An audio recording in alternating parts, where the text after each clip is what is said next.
লি শ্যাটলিয়ার্স principal বলে যে প্রিন্সিপালটা ছিল সেটা পড়িয়েছিলাম, ম্যাক্সিমামই পড়ানো হয়ে গেছিলো, সামান্য একটু বাকি রয়েছে, ওটা আমরা আজকে করব। আর আমরা একটা নতুন চ্যাপ্টার স্টার্ট করতে চলেছি আজকে, খুব ইম্পর্টেন্ট চ্যাপ্টার, একটু ডিফিকাল্ট, একটু কনসেপচুয়াল চ্যাপ্টার, সেটা হচ্ছে থার্মোডাইনামিক্স, যেটা আজকে আমরা শুরু করব। তো প্রথমে চল আমরা লি শ্যাটলিয়ার্স প্রিন্সিপালের ব্যাপারটা যতটা বাকি রয়েছে সেটা আগে কমপ্লিট করে নিই, তারপরে আমরা থার্মোডাইনামিক্সের ব্যাপার নিয়ে ডিসকাস করছি। তো আমি কি বলেছিলাম লি শ্যাটলিয়ার্স প্রিন্সিপালে? আমি বলেছিলাম যে একটা রিয়াকশান যদি ইকুইলিব্রিয়ামে থাকে, তাহলে তুমি যদি বাইরে থেকে কোনো রকম কোনো চেঞ্জ করো, ইনফ্লুয়েন্স করো, reaction will go in such a way, reaction সেই পথেই যাবে যে পথে গেলে it can nullify the external influence, external ইনফ্লুয়েন্সটাকে কমাতে পারে। এ নিয়ে আমরা টেম্পারেচার, প্রেশার, কনসেন্ট্রেশন, ক্যাটালিস্ট, এগুলোর এফেক্ট আমি পড়িয়েছিলাম। চল আজকে আমরা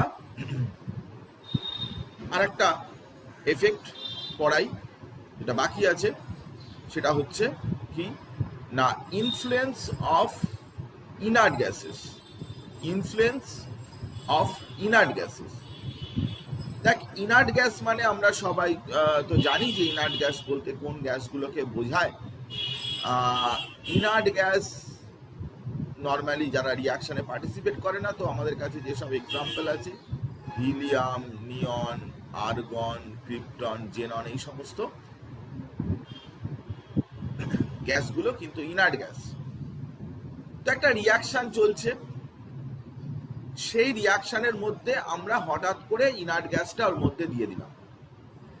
একটা রিয়াকশান রান করছি, এবি রিয়াকশান করে সিআরডি তৈরি হচ্ছে, তো এর মধ্যে আমি 2 মোল বা 4 মোল আমি ইনার্ট গ্যাস ওর মধ্যে দিয়ে দিলাম। তো ইনার্ট গ্যাস তো কারোর সাথে রিয়াকশান করবে না, ওখানে যে রিয়াক্ট্যান্ট এবং প্রোডাক্ট আছে কারোর সাথে তো রিয়াকশান করবে না ইনার্ট গ্যাস। তো রিয়াকশান করবে না ঠিকই কথা, কিন্তু সেখানে কি কোনো রকম কোনো রিয়াকশানে কোনো এফেক্ট করবে কি করবে না, সেটা আমাকে জানতে হবে। তো সেই জন্যই আমরা পড়াচ্ছি effect of adding of inert gases. তো তাতে এই ইনার্ট গ্যাস অ্যাড দুভাবে করা যায়। একটা হচ্ছে কি না, কনস্ট্যান্ট ভলিউমে, মানে সেখানে ভলিউমটা কি হয়ে যাবে, ফিক্সড হয়ে যাবে, ভলিউমটা কোনো রকম কোনো চেঞ্জ হবে না, ভলিউমটা যেরকম ছিল সেরকমই থেকে যাবে। সেই অবস্থায় যদি ইনার্ট গ্যাস দিই তাহলে তার এফেক্ট কি হবে। আর একটা হচ্ছে কি না, কনস্ট্যান্ট প্রেশার, মানে প্রেশার কিন্তু ফিক্সড, প্রেশারের কিন্তু কোনো চেঞ্জ হবে না। তো আমরা এই দুভাবে ইনার্ট গ্যাসটাকে ইনকর্পোরেট করতে পারি, ইন্ট্রোডিউস করতে পারি। তো প্রথমে আমরা চলে আসছি যে কনস্ট্যান্ট ভলিউমে যদি আমি কোনো ইনার্ট গ্যাস দিই তাহলে সেখানে রিয়াকশানে কি এফেক্ট হবে, ফরওয়ার্ড বেশি করে হবে কি ব্যাকওয়ার্ড বেশি করে হবে, কার রেটটা বাড়বে না বাড়বে, সেটাই তো অ্যানালিসিস করতে হবে আমাকে। তো ইনার্ট গ্যাস যখন আমি অ্যাড করব কনস্ট্যান্ট ভলিউমে, তখন বেসিক্যালি ব্যাপারটা কি হয় না, আমরা বলছি যে কনস্ট্যান্ট ভলিউমে যখন ইনার্ট গ্যাস আমি অ্যাড করব, it does not affect the equilibrium, ইকুইলিব্রিয়ামকে কিন্তু কোনোভাবেই এটা অ্যাফেক্ট করবে না, মানে ইকুইলিব্রিয়ামের কোনো রকম কোনো চেঞ্জ হবে না। এখন দেখে নেওয়া যাক যে কেন এই ঘটনাটা ঘটলো, কেন কনস্ট্যান্ট ভলিউমে ইনার্ট গ্যাস অ্যাড করলে কোনো রকম কোনো চেঞ্জ হলো না। ধর আমরা একটা এক্সাম্পল নিচ্ছি, নাইট্রোজেন প্লাস 3 হাইড্রোজেন 2 অ্যামোনিয়া, এই রিয়াকশানের আমরা ইকুইলিব্রিয়াম কনস্ট্যান্ট কেপি লিখবো, কারণ এরা সবাই কিন্তু গ্যাস, প্রত্যেকে গ্যাস, তাই কেপি লেখাটাই ভালো।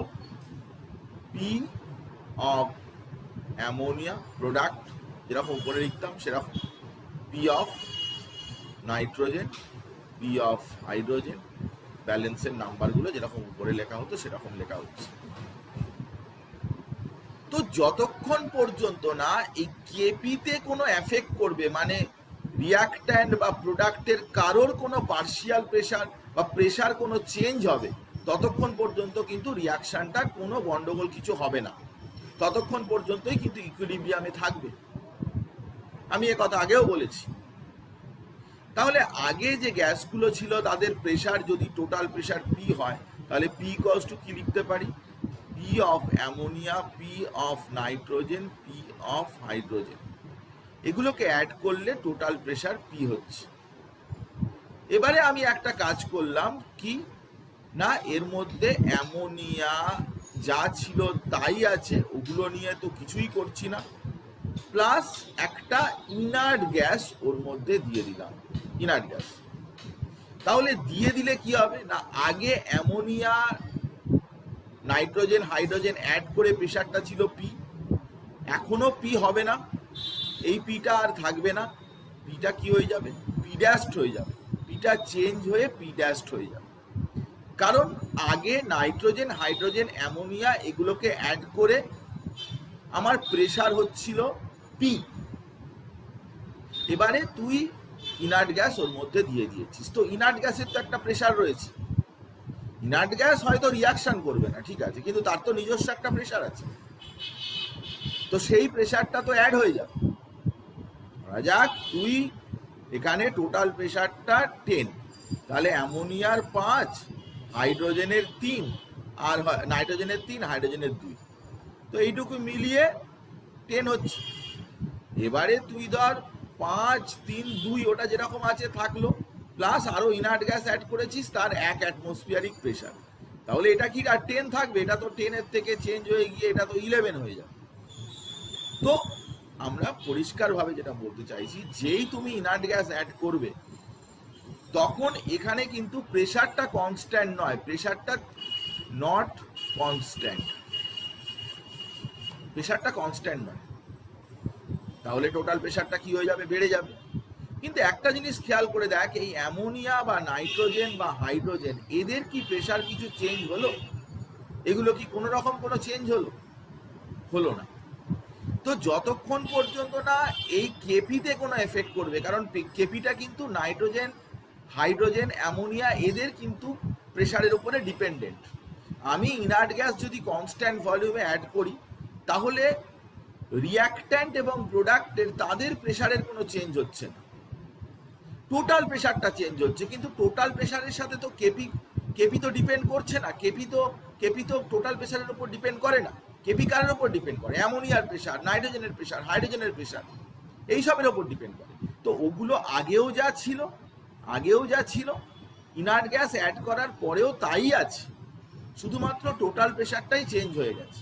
তো টোটাল প্রেশারটা যেহেতু শুধুমাত্র চেঞ্জ হয়েছে, ইন্ডিভিজুয়াল প্রেশারগুলো একই রয়েছে, তাই ইকুইলিব্রিয়ামে কিন্তু does not affect the equilibrium, no change, ইকুইলিব্রিয়ামের কোনো চেঞ্জ হবে না যদি কনস্ট্যান্ট ভলিউমে ইনার্ট গ্যাস আমরা অ্যাড করি। আবারও বলছি যে ইনার্ট গ্যাস কনস্ট্যান্ট ভলিউমে এবং কনস্ট্যান্ট প্রেশারে অ্যাড করা যায়। যদি তুমি কনস্ট্যান্ট ভলিউমে অ্যাড করো, তাহলে ইন্ডিভিজুয়াল প্রেশারগুলো যেহেতু কোনো চেঞ্জ হবে না, তাই ইকুইলিব্রিয়াম কনস্ট্যান্টে কোনো এফেক্ট করবে না এবং অবভিয়াসলি ইকুইলিব্রিয়ামেরও কোনো চেঞ্জ হবে না। ব্যাস, সিম্পল ব্যাপার। কিন্তু আমরা এবারে কি করছি না, কনস্ট্যান্ট প্রেশারে আমরা অ্যাড করছি। তো কনস্ট্যান্ট প্রেশারে অ্যাড করলে কি হবে? কনস্ট্যান্ট প্রেশারে অ্যাড করলে কি হবে আমি সেটা তোকে বুঝিয়ে বলছি, কথাটা ভালো করে তুই শোন। তো কনস্ট্যান্ট প্রেশারে অ্যাড করলে ধর ওটাই আবার নিলাম, নাইট্রোজেন প্লাস 3 হাইড্রোজেন 2 অ্যামোনিয়া, এই রিয়াকশনটা নিলাম। তো কেপি অ্যাজ ইউজুয়াল যেরকম লিখেছি, p of ammonia square by p of nitrogen into p of hydrogen cube, যেরকম লিখেছিলাম সেরকমই লিখলাম। তো এবারে আমি কি করছি না, আগে প্রেশার ছিল কত? P of ammonia plus P of nitrogen plus P of hydrogen. এবারে আমি কি করছি না, ওর মধ্যে ইনার্ট গ্যাস দিচ্ছি। কথাটা বোঝার চেষ্টা কর। Please pay attention. Inert gas আমি অ্যাড করেছি, তো ইনার্ট গ্যাস অ্যাড করলেই যে প্রেশারটা আগে এই তিনটেকে অ্যাড করে যে প্রেশারটা ছিল, ইনার্ট গ্যাস অ্যাড করলে তো প্রেশারটা বেড়ে যাবে। কিন্তু এখানে বলা আছে যে প্রেশারটা কি, প্রেশারটা কনস্ট্যান্ট, প্রেশারটা আনচেঞ্জ থাকবে, আনচেঞ্জ থাকবে, প্রেশারটার কোনো পরিবর্তন হবে না। তো প্রেশারটা যদি কোনো পরিবর্তন না হয়, প্রেশারটা যদি আনচেঞ্জ থাকে, তাহলে এটা কিভাবে সম্ভব? নাইট্রোজেন, হাইড্রোজেন, অ্যামোনিয়া এদেরকে অ্যাড করে যা প্রেশারটা হলো, আবার ইনার্ট গ্যাসও অ্যাড করে তার প্রেশারটা সেই একই থাকবে, এটা কিভাবে সম্ভব?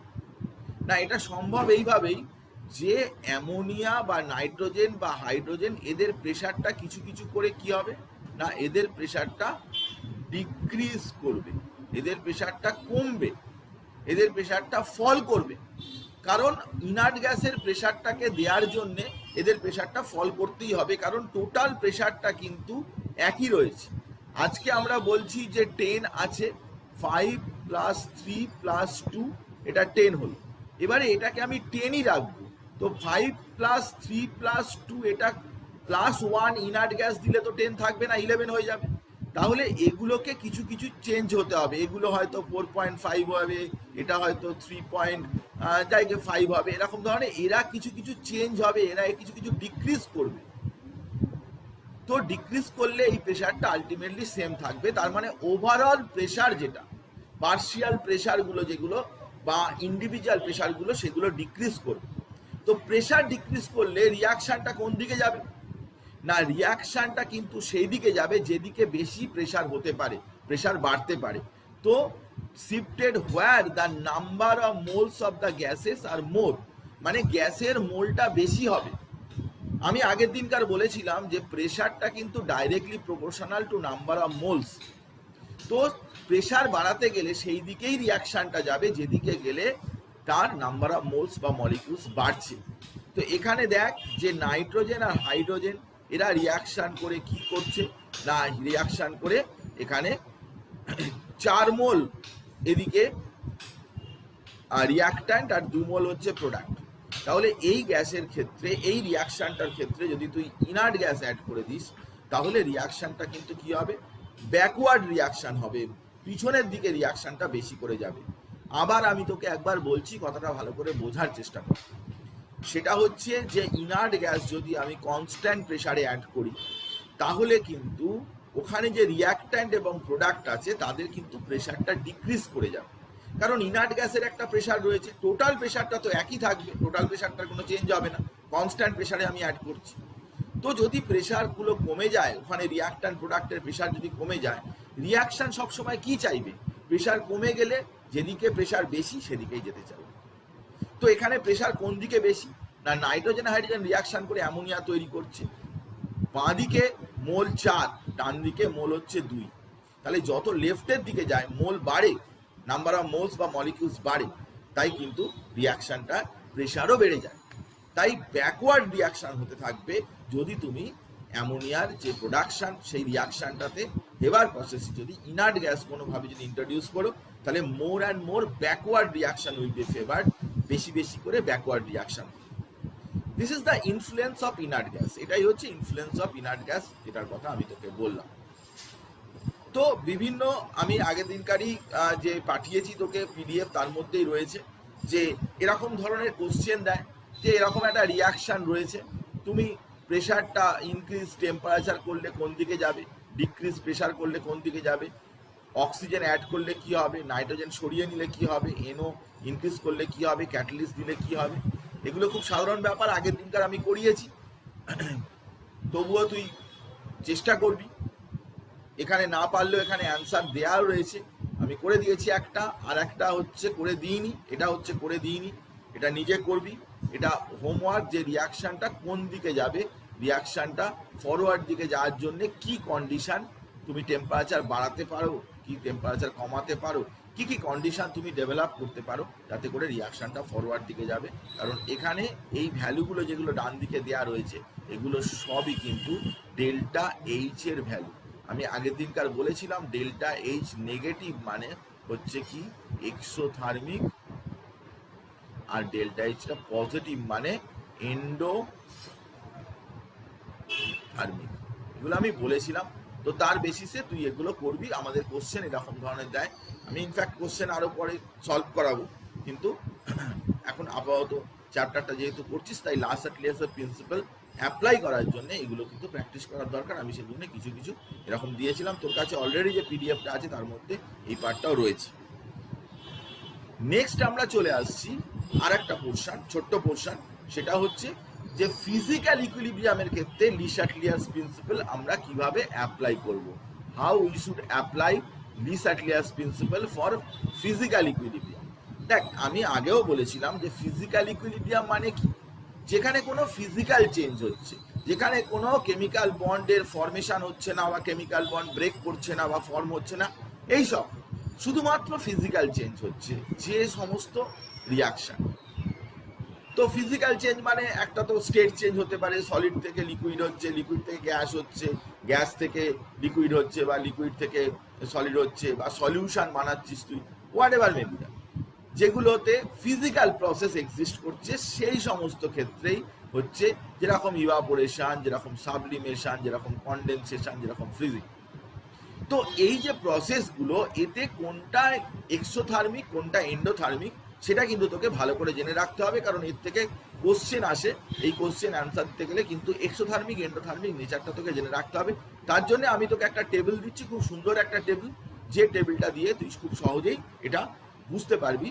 এটা যে এই টেবিলটাতে দেখ যে রেড কালার মানে হচ্ছে হিট অ্যাবজর্ব আর ব্লু কালার মানে হচ্ছে হিট রিলিজড। তো দেয়া রয়েছে যে সলিড থেকে লিকুইড মানে মেল্টিং, অর্থাৎ রেড কালার, এই অ্যারোটা রেড দেয়া রয়েছে, মানে কি সলিড থেকে লিকুইড যখন হয় তখন হিট অ্যাবজর্বড হয়, সেই পদ্ধতিতে ব্লু কালার রেড কালার দেওয়া আছে মানে হিট অ্যাবজর্পশন প্রসেস। সলিড থেকে লিকুইড যে হয় সেটা হচ্ছে হিট অ্যাবজর্পশন প্রসেস। আবার লিকুইড থেকে যখন সলিড হয় তখন হিটটা রিলিজ হয়, দেখ সলিডিফিকেশন, এটা ব্লু কালার দেওয়া রয়েছে মানে ব্লু কালার, হিটটা রিলিজ। এইগুলো মনে রাখবি। কনডেনসেশন, লিকুইড থেকে গ্যাস যখন হচ্ছে ইভাপোরেশনে কি হচ্ছে না হিট অ্যাবজর্বড হচ্ছে, ইভাপোরেশন মানে কুলিং, হিট অ্যাবজর্বড হচ্ছে, হিট নিচ্ছে তবেই তো লিকুইডটা গ্যাসে যাচ্ছে। আবার গ্যাস কি করছে না হিট ছেড়ে দিচ্ছে তবে লিকুইডে কনভার্ট হচ্ছে। আবার সলিড থেকে গ্যাস সাবলিমেশন হচ্ছে, হিট অ্যাবজর্বড হচ্ছে, সলিড হিট অ্যাবজর্ব করছে তাই তো গ্যাসে কনভার্ট হচ্ছে। আবার গ্যাস হিট রিলিজ করছে তাই তো সে সলিডে কনভার্ট হচ্ছে। তো এই প্রসেসগুলো কিন্তু নর্মালি তোকে জেনে রাখতে হবে যে কোনটাতে হিট অ্যাবজর্ব এবং কোনটাতে হিট রিলিজড। আমি তোকে এইভাবে ব্যাপারটা বলতে চাইছি, ধর আইস, এবারে সেখান থেকে ওয়াটার, তাহলে এটা হচ্ছে সলিড, এটা হচ্ছে লিকুইড। তাহলে সলিড থেকে যখন লিকুইডে যায় রেড কালার মানে হচ্ছে কি হিট অ্যাবজর্ব। এখানে তোকে লিখতে হবে হিট অ্যাবজর্ব। এইভাবে বিষয়টা তোকে জানতে হবে। তো জানার পরে এবারে তুই কিভাবে কাজটা করবি, না ধর বয়েল করছি আমি, তার ক্ষেত্রে ইউজ করব। তো বয়েল মানে হচ্ছে কি লিকুইড থেকে ভেপার, সেখানে ডেল্টা এইচ প্লাস, লিকুইড থেকে ভেপার কিভাবে হবে, লিকুইড হিটটা অ্যাবজর্ব করবে তবেই তো ভেপার হবে, লিকুইড থেকে ভেপার যাচ্ছে। তো কিভাবে লিকুইডের মধ্যে তো হিটটা ঢুকার পরে তো তবে তো ভেপার হবে। তো এটা হিট অ্যাবজর্বড আগের দিনকার বলেছিলাম, হিট অ্যাবজর্ব মানেই হচ্ছে কি ডেল্টা এইচটা পজিটিভ, আর হিট রিলিজড মানে হচ্ছে ডেল্টা এইচটা নেগেটিভ। তো তাহলে টেম্পারেচার তুই বাড়ালে এটা হচ্ছে এন্ডোথার্মিক প্রসেস। আগের দিনকার আমি বলেছিলাম এন্ডোথার্মিক প্রসেসে টেম্পারেচার ইনক্রিজ করলে কি হবে, টেম্পারেচার যত তুমি বাড়াবে তত ফরওয়ার্ড দিকে রিয়াকশানটা রান করবে, কারণ সে হিটটাকে কমাতে চাইবে। ফরওয়ার্ড রিয়াকশান হচ্ছে হিট অ্যাবজর্ব, তাহলে হিটটাকে কমাতে চাইবে মানে ফরওয়ার্ড দিকে যাবে।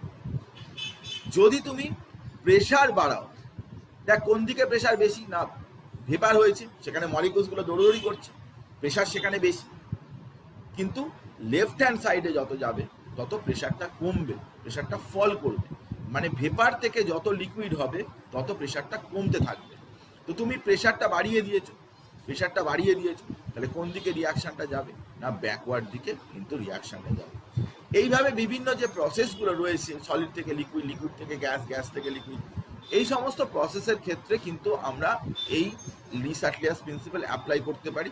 যেরকম এটাও একটা এন্ডোথার্মিক প্রসেস, টেম্পারেচার বাড়ালে ফরওয়ার্ড রিয়াকশন হবে, বা প্রেশার বাড়ালে কিন্তু লেস ভলিউম মানে ব্যাকওয়ার্ড দিকে রিয়াকশনটা যাবে, ব্যাকওয়ার্ড রিয়াকশন হবে।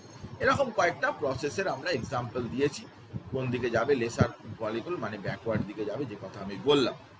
বা আইস থেকে ওয়াটার, প্রেশার যত তুমি বাড়াতে থাকবে তত lesser volume that is forward in this case, কারণ আইসের চাইতে ওয়াটারের কিন্তু ভলিউমটা কম হয়, আইসের ভলিউম বেশি আর এর ভলিউম, ওয়াটারের ভলিউম হচ্ছে কম। তাই প্রেশার বাড়ালে কিন্তু ও কম ভলিউমের দিকে যেতে চাইবে, অবভিয়াসলি ফরওয়ার্ড রিয়াকশনটা হবে। প্রেশার ও কমাতে চাইবে, প্রেশার কমাতে চাওয়ার জন্যে ও কিন্তু কোন দিকে যাবে? ওয়াটারের দিকে যাবে, আইস থেকে ওয়াটার ফর্মে কনভার্টেড হবে। তো this are the some important aspects of physical equilibrium when we apply Le Chatelier's principle. Le Chatelier's principle আমরা যখন অ্যাপ্লাই করি, এখানে জিস্ট জিনিসগুলো লেখা রয়েছে, তুই দেখতে পারিস, পড়ে দেখবি, কোনো অসুবিধা হলে নিশ্চয়ই আমাকে বলবি। তো আমরা কেমিক্যাল ইকুইলিব্রিয়াম যে চ্যাপ্টারটা, সেই কেমিক্যাল ইকুইলিব্রিয়াম চ্যাপ্টারটা কিন্তু এখানে শেষ করছি। এবং এখানে বেশ কিছু ইন্ডাস্ট্রিয়াল প্রসেস ছিল, যেরকম হেবার প্রসেসে অ্যামোনিয়া তৈরি করা, সেটা কোন টেম্পারেচার প্রেসারে ফেভার হবে সেগুলো বোঝা যায়। এটা যেরকম এক্সোথার্মিক রিয়াকশান মানে লো টেম্পারেচারে করতে হবে, হাই প্রেসারে করতে হবে। কিন্তু অনেক সময়তেই দেখা যায় যে লো প্রেসারে করলে কি হয় না, রিয়াকশানটা ধীরে ধীরে হয়, অনেক সময় লেগে যায়। সেই জন্য সেক্ষেত্রে কি করতে হয় না, আমাকে একটা অপটিমাম টেম্পারেচার, লো প্রেসারে ইকোনমিক্যাল, সেটা খুব একটা ভালো হয় না। টেম্পারেচার লো রাখলে ফরওয়ার্ড রিয়াকশানই হবে, অ্যামোনিয়াই তৈরি হবে, কিন্তু খুব ধীরে ধীরে অনেক সময় ধরে তৈরি করলে তো অসুবিধা আছে, সময়টা বেশি লেগে গেলে। সেই জন্য আমরা কি এটা করি, সেটা হচ্ছে যে এখানে কিন্তু একটা অপটিমাম কন্ডিশন ইউজ করতে হয়। প্রেশার 200 অ্যাটমসফিয়ারিক প্রেশার, টেম্পারেচার 725 থেকে 775, এবং আয়রন ক্যাটালিস্ট এবং মলিবডিনাম প্রোমোটার ইউজ করা হয়। ইউজ করে কিন্তু রিয়াকশানটাকে কিছুটা ফাস্ট নিয়ে যাওয়া হয়। এটা যে কোনো ইন্ডাস্ট্রিয়াল প্রসেসের ক্ষেত্রে করা হয়। মানে লি সাটলিয়াস প্রিন্সিপাল যেটা বলছে সেটা এক্স্যাক্টলি ফলো করতে হবে এরকম কোনো ব্যাপার না। সেটা এক্স্যাক্টলি ফলো করতে গেলে আমাদের আনইকোনমিক্যাল হয়ে যাবে, মানে সময় অনেক বেশি লেগে যাবে, টাইম অনেক বেশি লেগে যাবে। তো এই কারণে আমরা বিভিন্ন মেথডে কন্ট্যাক্ট প্রসেস, যেরকম হাইড্রোজেন সালফিউরিক অ্যাসিড তৈরি করা, সেখানেও কিন্তু লো টেম্পারেচার রাখলে ফরওয়ার্ড রিয়াকশন হবে, কিন্তু লো টেম্পারেচার রাখলে রিয়াকশানটা কিন্তু স্লো হয়ে যাবে। লো টেম্পারেচার মানে হচ্ছে রিয়াকশান স্লো। তো কিছুটা হাই টেম্পারেচার রাখা হয়, এবং দিস ইজ অপটিমাম কন্ডিশন রাখা হয়। প্রেশারটা কিন্তু নর্মাল প্রেশার রেখে টেম্পারেচারটা একটু বেশি করে দেওয়া হয়, এবং ক্যাটালিস্ট ইউজ করে রিয়াকশানটাকে আরও ফাস্টার করে দেওয়া হয়। তো this are the some important application of Le Chatelier's principle in different industrial method of preparation of certain chemicals. বিভিন্ন কেমিক্যালসে ইন্ডাস্ট্রিয়াল মেথডে কিন্তু এটা ইউজ করা যেতে পারে।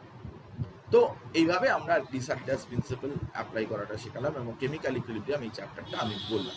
ইকুইলিব্রিয়ামে আরও একটা চ্যাপ্টার আছে আয়নিক ইকুইলিব্রিয়াম, সেটা আমরা নিশ্চয়ই বলবো।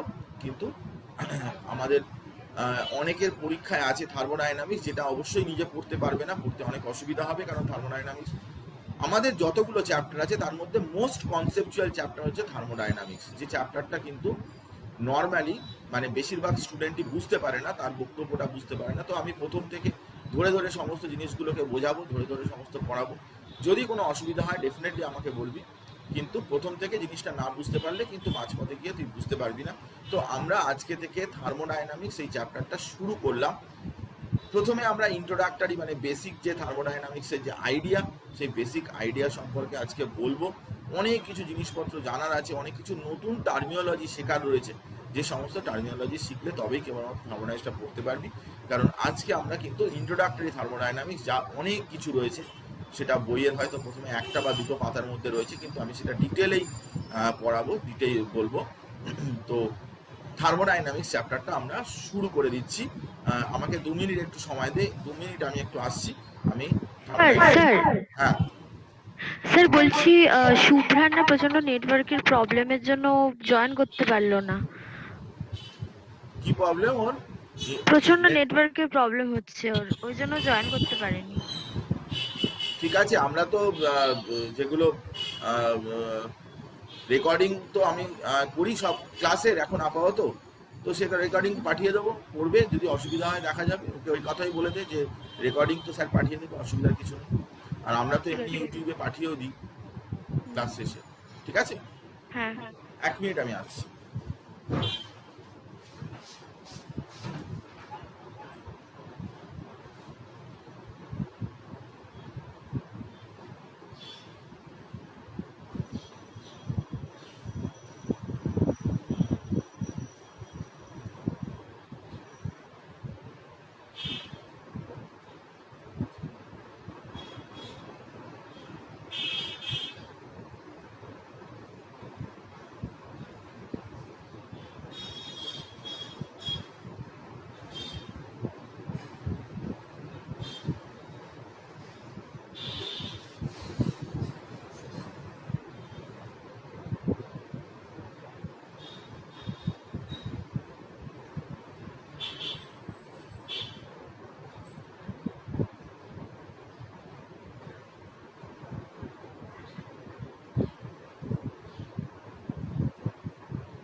তো দেখ, থার্মোডাইনামিক্স যে চ্যাপ্টারটা, সেখানে আমরা প্রথমত এই থার্মোডাইনামিক্স চ্যাপ্টারটা, এটা একটা অ্যাবস্ট্রাক্ট চ্যাপ্টার। অ্যাবস্ট্রাক্ট চ্যাপ্টার মানে কি? মানে হচ্ছে বেশ কিছু জিনিসপত্র তোমাকে ইমাজিন করে নিতে হবে, সেই কারণেই স্টুডেন্টদের কাছে এটা ডিফিকাল্ট লাগে। ভাবতে হবে তোমাকে মনে মনে, সবসময় রিয়েল কিছু জিনিস দিয়ে এক্সাম্পল দেয়া যাবে না। একটা বিষয় তোকে সবসময় ভাবতে হবে, সেটা হচ্ছে যে থার্মোডাইনামিক্স সেটা কিন্তু এনার্জি রিলেটেড ব্যাপার। সেখানে একটা রিয়াকশানের যে এনার্জি বা রিয়াকশানেতে এনার্জি বেরোচ্ছে, এনার্জি অ্যাবজর্বড হচ্ছে, যত কিছু এনার্জি রিলেটেড ফ্যাক্টর রয়েছে সেগুলো আমরা থার্মোডাইনামিক্সের মধ্যে আলোচনা করি। এখন এনার্জিটাই একটা অ্যাবস্ট্রাক্ট জিনিস, এনার্জি ছোঁয়া যায় না, এনার্জি দেখা যায় না, এনার্জি ফিল করা যায়। তো থার্মোডাইনামিক্সে যেহেতু এনার্জি রিলেটেড ফ্যাক্টর রয়েছে, সেই জন্য এই চ্যাপ্টারটা কিন্তু অ্যাজ সাচ স্টুডেন্টদের কাছে কনসেপশনে একটু প্রবলেম হয়। তো আমরা চেষ্টা করব যে সেই প্রবলেমটা যাতে না হয়, সেখানে যা যা বলার কথা সেগুলো আমি সবই বলবো। তো চল আমরা থার্মোডাইনামিক্স চ্যাপ্টারটায় প্রথম যে জিনিসটা আমরা আলোচনা করব সেটা হচ্ছে যে থার্মোডাইনামিক্সে আমরা কি পড়ি, আমাদের স্কোপ কতটা, কত দূর পর্যন্ত আমরা কি কি জিনিসপত্র থার্মোডাইনামিক্সে পড়ব, স্কোপ অফ থার্মোডাইনামিক্স। তো এই স্কোপ অফ থার্মোডাইনামিক্স, সেখানে আমরা তিনটে জিনিস নিয়ে মেনলি এইখানে এই চ্যাপ্টারের মধ্যে ডিসকাস করব। প্রথমত আমরা এই চ্যাপ্টারে হিট এবং ওয়ার্ক নিয়ে ডিসকাস করব। হিট মানে একটা এনার্জি, ফর্ম অফ এনার্জি, তাকে কিভাবে ওয়ার্কে কনভার্ট করা যায়, কতটা ওয়ার্কে কনভার্ট করা যায়, হিট ওয়ার্কের যে ইন্টার কনভার্সন সেটা নিয়ে কিন্তু এখানে ডিটেলে রয়েছে। সেকেন্ড থিং হচ্ছে কি, feasibility of chemical process. Thermodynamics ফিজিক্সেও একটা চ্যাপ্টার আছে, কেমিস্ট্রিতেও আছে, কিন্তু কেমিস্ট্রিতে আমরা যে থার্মোডাইনামিক্স পড়ি সেই থার্মোডাইনামিক্সটা জেনারেলি কিসের না, থার্মোডাইনামিক্সটা জেনারেলি কোনো কেমিক্যাল রিয়াকশনের ক্ষেত্রে আমরা অ্যাপ্লাই করি।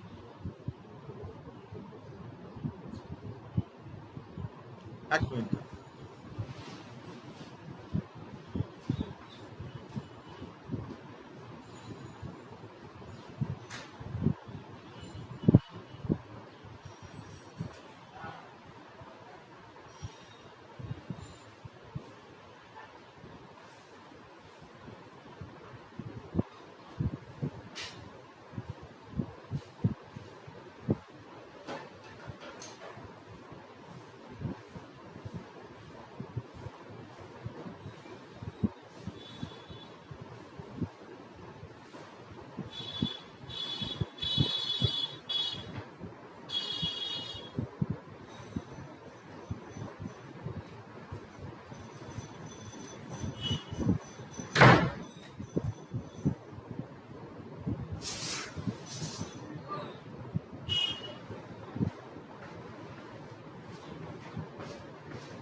তো হিট ওয়ার্কের ইন্টার কনভার্সন সেটা পড়বো।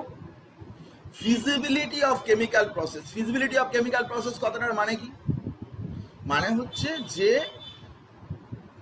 তুই একটা কেমিক্যাল রিয়াকশন হওয়ার জন্য এনার্জি দিচ্ছিস, তো সেই এনার্জিতে রিয়াকশনটা কি ফিজিবল, মানে ফিজিবল মানে হবে, হওয়া সম্ভব কি সম্ভব না, এটাকে বলে ফিজিবিলিটি অফ কেমিক্যাল প্রসেস। ধর আমি এ আর বি এর সাথে রিয়াকশন করে সি আর ডি হচ্ছে, তো তুই 200 degree centigrade temperature, 5 atmospheric pressure, এটা একটা কন্ডিশন তৈরি করবি, কন্ডিশন ফিক্সড করবি। এই কন্ডিশনে কি রিয়াকশনটা হবে কি হবে না সেটা থার্মোডাইনামিক্স বলে দেবে। থার্মোডাইনামিক্স আইডেন্টিফাই করবে কন্ডিশন অফ দ্য রিয়াকশন, যে কোন কন্ডিশনে ওই রিয়াকশনটা ফিজিবল, কত টেম্পারেচারের বেশি রাখলে বা কম রাখলে রিয়াকশনটা হতে পারে। দেখ আমরা তো বইতে দেখেছি, লেখা রয়েছে যে একটা রিয়াকশন এত টেম্পারেচারে হয়, একটা রিয়াকশন এত টেম্পারেচারে হয়, এরকম লেখা রয়েছে। তো যে কেউ বের করেছে তো ওটা, তো কেউ যখন ওটাকে বের করেছে তখন সে কি পদ্ধতিতে বের করেছে। থার্মোডাইনামিক্সের যে এনার্জি ক্যালকুলেশন রয়েছে তাতে করে feasibility of a chemical process, একটা কেমিক্যাল প্রসেস, একটা কেমিক্যাল রিয়াকশন কি অবস্থায় হতে পারে, তার কন্ডিশন কি হতে পারে সে সম্পর্কে কিন্তু থার্মোডাইনামিক্সই জানাবে তোকে। এমন নয় যে রিয়াকশনটা 2 ডিগ্রি, 1 ডিগ্রি, 5 ডিগ্রি, 10 ডিগ্রি এরকম করে করে করতে করতে যে টেম্পারেচারে হলো সঙ্গে সঙ্গে বললো যে হ্যাঁ এটা 550 ডিগ্রি সেন্টিগ্রেড টেম্পারেচারে হয়। যে লোকটা করেছে সে লোকটা 1 ডিগ্রি 2 ডিগ্রি করে এরকম করতে করতে করতে করতে 550 যখন গেছে তখন হয়েছে, এরকম টাইপের ব্যাপার না, এরকম টাইপের ব্যাপার নয়। রিয়াকশনটাতে যে প্যারামিটারগুলো রয়েছে সেই প্যারামিটারগুলো থেকে হিসাব করে বের করে ফেলা যায় যে ওই রিয়াকশনটা হওয়ার জন্য কি কন্ডিশন জরুরি, কি টেম্পারেচার, কি প্রেসার ইত্যাদি জরুরি, সে ব্যাপারটা কিন্তু থার্মোডাইনামিক্স আমাদের ঠিক করে দেবে। 3 নম্বর কি না, ডাইরেকশন টু অ্যাটেন ইকুইলিব্রিয়াম, মানে একটা রিয়াকশন ইকুইলিব্রিয়ামে পৌঁছয়নি, ইকুইলিব্রিয়ামে রিয়াকশনটা নেই, তার আগেতেই আছে, বা ইকুইলিব্রিয়াম কোন দিকে গেলে, ফরওয়ার্ড দিকে গেলে ইকুইলিব্রিয়ামের দিকে যাবে ফরওয়ার্ড বেশি করে করলে, কি ব্যাকওয়ার্ড দিকে গেলে রিয়াকশানে ইকুইলিব্রিয়ামটা বেশি করে হবে, কোন ডাইরেকশানে গেলে ইকুইলিব্রিয়ামটাতে সে পৌঁছতে পারবে, সে ব্যাপারটাও কিন্তু থার্মোডাইনামিক্সের স্কোপের মধ্যে পড়ে। এই তিনটে জিনিস নিয়েই কিন্তু আসলে থার্মোডাইনামিক্স, এগুলো যখন ডিসকাস করতে যাব তখন থার্মোডাইনামিক্সের সমস্ত ল ইত্যাদি কিন্তু আমরা ডিসকাস করে ফেলব। তো প্রথমেই এই জিনিসটা জেনে নেওয়া দরকার যে থার্মোডাইনামিক্স আমি পড়তে চলেছি কেন, থার্মোডাইনামিক্সের স্কোপটা কতটুকু, কারণ এটা অন্য আর 5টা চ্যাপ্টারের মতো নয়, এখানে কিন্তু অনেক কিছু জেনে শুনেই এগোতে হয়। তো স্কোপ অফ থার্মোডাইনামিক্স আমি তোকে বোঝালাম, কিন্তু একটা জিনিস তুই সবসময় ভেবে দেখ যে থার্মোস কথাটার মানে হচ্ছে হিট, ডায়নামিক্স মানে হচ্ছে ফ্লো। তো থার্মোডাইনামিক্স কথাটার অ্যাজ সাচ মানে যেটা, সেটা দাঁড়াচ্ছে যেটা হিটের ফ্লো, কিন্তু হিট একটা ফর্ম অফ এনার্জি, তো সেটা আদার ফর্ম অফ এনার্জিতেও কনভার্ট হতে পারে, বা আদার ফর্ম অফ এনার্জি থেকেও কিন্তু হিট এনার্জিটা আসতে পারে। এই সমস্ত কিছুর ফ্লোটাই কিন্তু থার্মোডাইনামিক্সের মধ্যে আলোচনা করা হবে। হয়তো ধর কেমিক্যাল এনার্জি, সেটা হিট এনার্জিতে কনভার্টেড হলো, সেটা থার্মোডাইনামিক্সের মধ্যে পড়ে গেল, কারণ এনার্জি রিলেটেড ফ্যাক্টর। তো একটা রিয়াকশানে, মেনলি আমরা এখানে কেমিক্যাল রিয়াকশানের কথাই বলবো, সেই রিয়াকশানে কিভাবে একটা রিয়াকশানে আমরা ইউজ করি, একটা কেমিক্যাল রিয়াকশানে এই এনার্জি রিলেটেড ফ্যাক্টরগুলো কিভাবে ইউজ করি, সেগুলো বোঝার জন্য কিন্তু আমাদের থার্মোডাইনামিক্সটা কাজে লাগবে। তো থার্মোডাইনামিক্সের বেসিক আইডিয়াটা আমি বোঝাবার চেষ্টা করছি, তবে সময় লাগবে বেসিক আইডিয়াটা বুঝতে। এবারে চলে এলাম আমরা হোয়াট ইজ থার্মোডাইনামিক্স এই জিনিসটার মধ্যে। থার্মোডাইনামিক্স বলতে আমি অ্যাকচুয়ালি কি বুঝি, দেখ আমরা বিভিন্ন সাবস্ট্যান্সের মধ্যে এনার্জি কিন্তু স্টোর হয়ে থাকে, এনার্জি কিন্তু তার মধ্যে স্টোর কন্ডিশনে থাকে। যেমন আমি তোকে একটা ছবি দেখাচ্ছি, ভিডিও দেখাচ্ছি, তুই এটা দেখ যে কয়লা, তার মধ্যে কিন্তু কি না এনার্জি স্টোর হয়ে রয়েছে। কয়লাকে পোড়ালে আমরা হিট পাই, তো হিটটা যেহেতু পাচ্ছি তাই ওই এনার্জি কিন্তু কয়লার মধ্যে স্টোর হয়ে রয়েছে। একটা গাড়ি দেখলি আসছে, তো গাড়িটা যে আসার জন্য যে এনার্জিটা দরকার, সেই এনার্জিটা কোথা থেকে পাচ্ছে, ও পাচ্ছে পেট্রোল বা ডিজেলকে বার্ন করিয়ে। তাহলে পেট্রোল বা ডিজেলের মধ্যে কিন্তু কিছু এনার্জি ইনহেরেন্টলি আগে থেকেই আছে, সেই এনার্জিকে বার্ন করে সেই যেটা এনার্জি তাকে ট্রান্সফর্ম করে আদার ফর্ম অফ এনার্জিতে আমরা কনভার্ট করছি। কয়লাকে পোড়ালে কয়লার মধ্যে বা কোলের মধ্যে যে কেমিক্যাল এনার্জি থাকে, সেই কেমিক্যাল এনার্জি হিট এনার্জিতে কনভার্টেড হচ্ছে। কিন্তু গাড়ির ক্ষেত্রে গাড়ি মুভ করছে, তো ওখানে কেমিক্যাল এনার্জি, পেট্রোল বা ডিজেলের যে কেমিক্যাল এনার্জি, সেটা মেকানিক্যাল এনার্জিতে কনভার্ট হচ্ছে। তাহলে থার্মোডাইনামিক্স এমন একটা প্রসেস যেখানে বিভিন্ন রকমের এনার্জি ট্রান্সফরমেশন হবে। এই দেখতে পাচ্ছিস কেমিক্যাল এনার্জি থেকে কখনো মেকানিক্যাল এনার্জি, কখনো থার্মাল এনার্জি, থার্মাল এনার্জি থেকে মেকানিক্যাল এনার্জি হতে পারে, হোয়াট এভার মে বি। কয়লার ট্রেন আছে, কয়লা পুড়িয়ে ট্রেন যাচ্ছে, তো কয়লা পুড়িয়ে যে এনার্জি পাওয়া যাচ্ছে সেই এনার্জি থেকে ট্রেন যাচ্ছে, ট্রেন একটা মেকানিক্যাল এনার্জি মুভ করছে।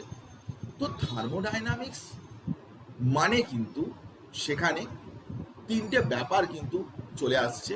সেটা হচ্ছে কি না, tells us the feasibility of a process, মানে একটা প্রসেস আদৌ হবে কিনা, মানে ফিজিবিলিটি মানে কি, whether a reaction can take place under a given set of conditions or not। একটা কন্ডিশন আমি দিলাম, তাতে রিয়াকশনটা হবে কি না হবে, দ্যাট ইজ কল্ড ফিজিবিলিটি।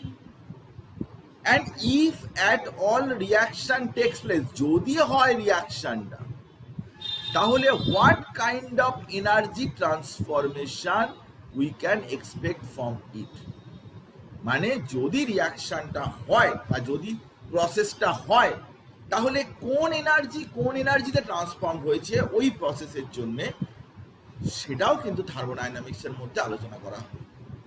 তো থার্মোডাইনামিক্স কিন্তু ভীষণ ইন্টারেস্টিং একটা ব্যাপার, যে এই সমস্ত প্রসেস সেটা একটা কন্ডিশনে হবে কি হবে না, এবং যদি হয় তাহলে সেখানে কোন এনার্জি থেকে কোন এনার্জি ট্রান্সফর্ম হয়েছে, সেই টোটাল ব্যাপারটা কিন্তু আমরা থার্মোডাইনামিক্সের মধ্যে পড়ব।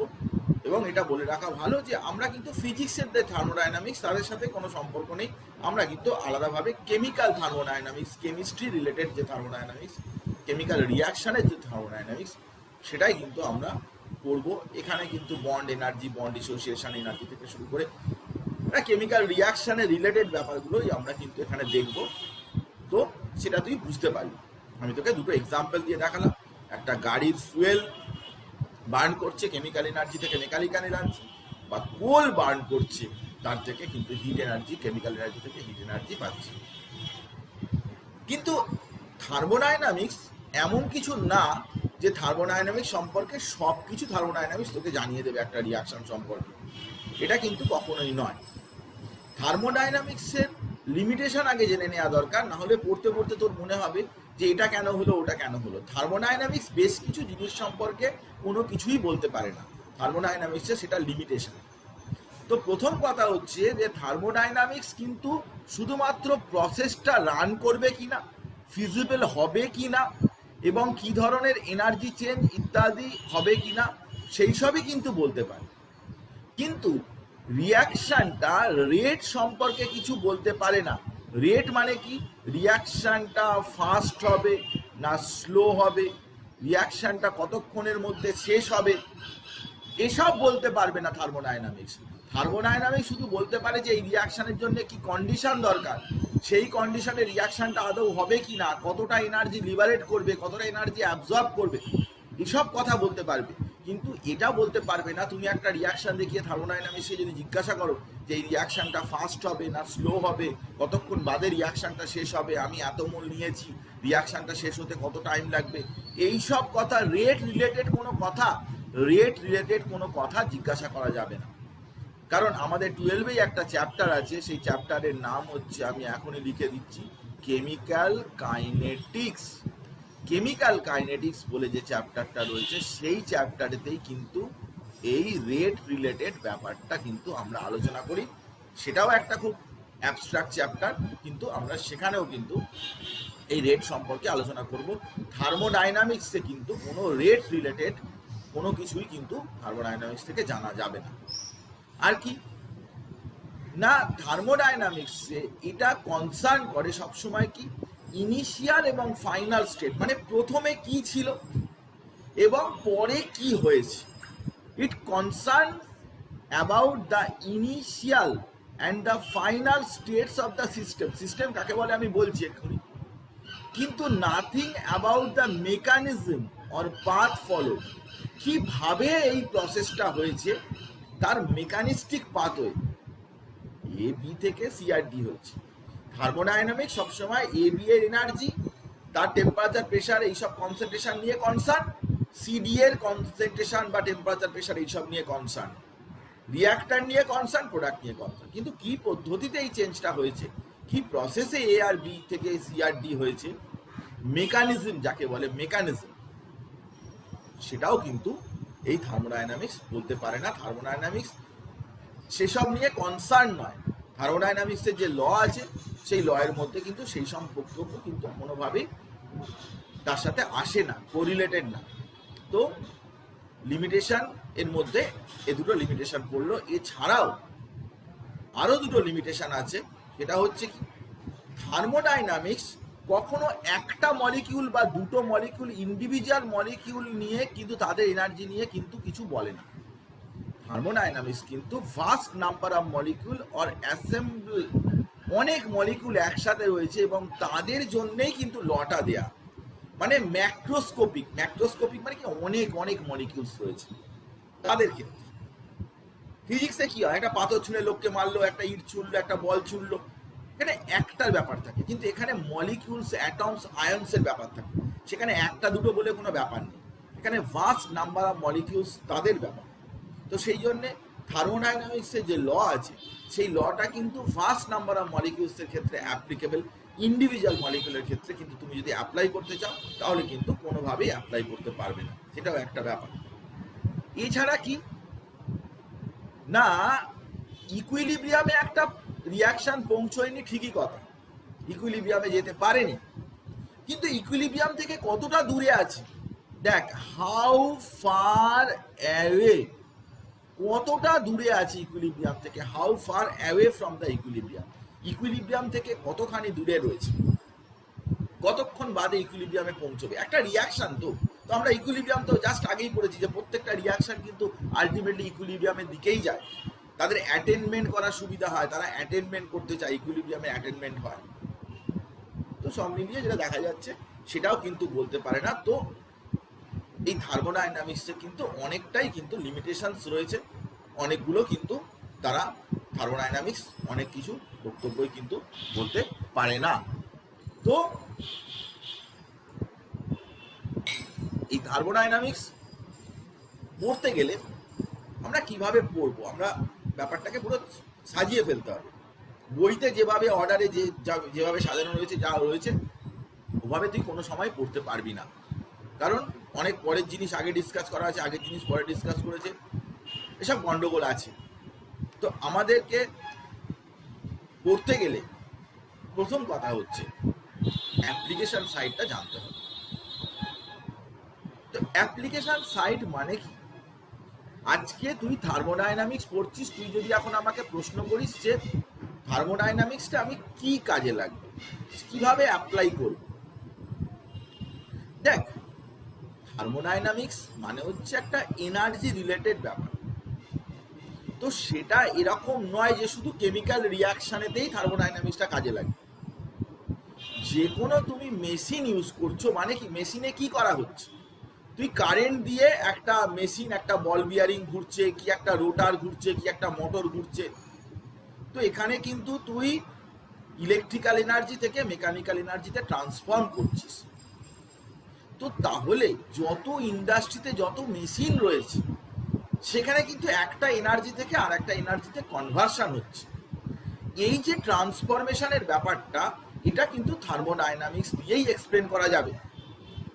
কতটা এনার্জি ম্যাক্সিমাম তুমি ওয়ার্কে কনভার্ট করতে পারছো, কতটা বেশি মেশিনটা কাজ করতে পারে, সেই কন্ডিশনগুলো কিন্তু এখানে থার্মোডাইনামিক্সের ল দিয়েই কিন্তু ঠিক হবে। ভীষণ ভীষণ ইন্টারেস্টিং ব্যাপার। তুই যদি এটা না জানিস তাহলে ইন্ডাস্ট্রিতে কিন্তু তোর কাজ করার অসুবিধা হবে। ইন্ডাস্ট্রিতে তোকে কাজ করতে গেলে, ইন্ডাস্ট্রিতে এই সমস্ত ব্যাপারগুলো অ্যাপ্লাই করতে গেলে থার্মোডাইনামিক্সের সেন্স থাকাটা জরুরি। কারণ একটা জিনিস সবসময় তোকে খেয়াল রাখতে হবে যে আমরা energy energy energy should not be converted to work totally. এনার্জিকে তুই টোটালি ওয়ার্কে তো কনভার্ট করতে পারবি না, কিছু তো এনার্জি লস্ট হবেই। তো টোটালি এনার্জিকে ওয়ার্কে কনভার্ট না করতে পারলেও তুই তো চেষ্টা করবি যে এফিসিয়েন্সিটাকে ম্যাক্সিমাম করতে, ম্যাক্সিমাম কনভার্সনটা তো তুই চেষ্টা করবি। This is important. থার্মোডাইনামিক্সের কনসেপশন থেকে কিন্তু এই অ্যাপ্লিকেশনটা জরুরি। তো আমরা টাইম টু টাইম বলবো, আমরা সেকেন্ড ল যখন যাব তখনও বলবো সেখানে যে কীভাবে একটা ইঞ্জিনের এফিসিয়েন্সি বাড়ানো যায়, তার কাজ করার ক্ষমতা বাড়ানো যায়, কিভাবে তুমি বেশি এনার্জিকে ওয়ার্কে ইউটিলাইজ করতে পারো। দেখ সবসময় কিন্তু এনার্জি, তুই হয়তো পড়াশোনা করছিস, পড়াশোনা করে কি করবি, তুই পড়ছিস, সেটাকে পরীক্ষার খাতায় তোকে লিখতে হবে। পরীক্ষার খাতায় যখন লিখলি, যখন নাম্বার পেলি, দ্যাট ইজ প্রোডাক্ট, ওই নাম্বারটাই হচ্ছে প্রোডাক্ট। তুই প্রচুর পড়েছো, পরীক্ষায় ভুলভাল লিখেছো, কোনো নাম্বার পাওনি, সেই এনার্জিটা কিন্তু তুমি যেটা দিয়েছো পড়াশোনার জন্য সেটা কিন্তু নন প্রোডাক্টিভ, তাতে কিছু লাভ হয়নি। পড়াশোনাটা একটা সিম্পল ব্যাপার, একটা সিম্পল প্রসেস। যে energy utilization must be productive. এই জায়গাটাই স্টুডেন্টরা বুঝতে পারে না, ভাবে যে প্রচুর পড়াশোনা করলে বোধহয় প্রচুর ভালো রেজাল্ট করা যায়। একদমই না, একদমই বিষয়টা নয়, বিষয়টা অন্য জায়গায়, যে কিভাবে পড়াশোনা করলে ব্যাপারটা প্রোডাক্টিভ হবে। তাতে দেখা যায় যে অনেক কম পড়াশোনা করেও কিন্তু তাকে কনভার্ট করতে পারি, প্রোডাক্টে কনভার্ট করতে পারি, নাম্বারে কনভার্ট করতে পারি। আমাদের এখানে কাজ হচ্ছে কি না, সময় কম, আমরা এনার্জি যতটা পারি কম ইউটিলাইজ করব, বাঁচিয়ে রাখবো, কিন্তু প্রোডাক্ট নেচারটাকে বাড়াবো, প্রোডাক্টিভ তৈরি করব। এই সহজ ব্যাপারটা কিন্তু বুঝতে হবে। মেরিট প্রচন্ড ভালো বুঝতে পারে ইন দ্য লং রান, কিন্তু কারোর হয়তো একটা বুঝতে 5 মিনিট সময় লাগে, কারোর 1 ঘন্টা সময় লাগে, কিন্তু সেটাকে বোঝার পরে সেটাকে প্রোডাক্টে কনভার্ট করা, সেটাই কিন্তু মূল ব্যাপার, যেটা কিনা স্টুডেন্ট টু স্টুডেন্ট ভ্যারি করে। একই বই পড়ছি, তুইও যে বই পড়ছিস, তুইও যে স্যারের কাছে পড়ছিস, তোকে যে নোটস দিচ্ছে, একই নোটস আর একটা জন পড়ছে, ওই একই জিনিসপত্র পড়ছে, কিন্তু পরীক্ষার খাতায় দেখা গেল দুজনের নাম্বারের মধ্যে ডিফারেন্স হয়ে গেল।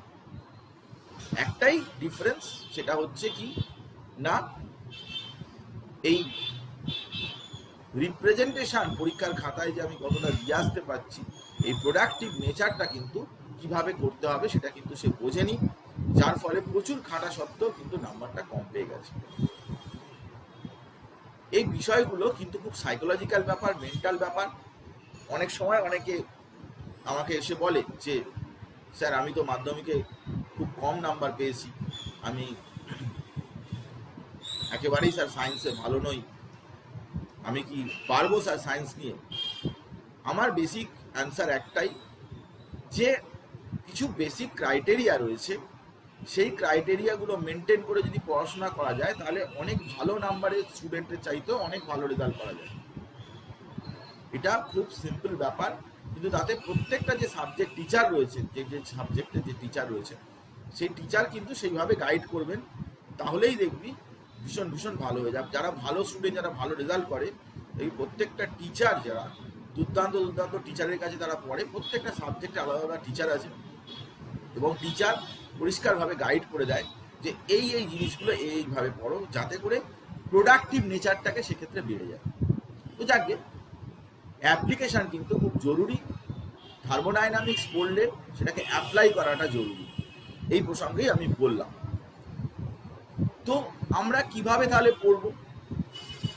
আমরা প্রথমত আমাদের ফার্স্ট ল, থার্মোডাইনামিক্সের যে ফার্স্ট ল, সেই ফার্স্ট ল পড়তে হবে।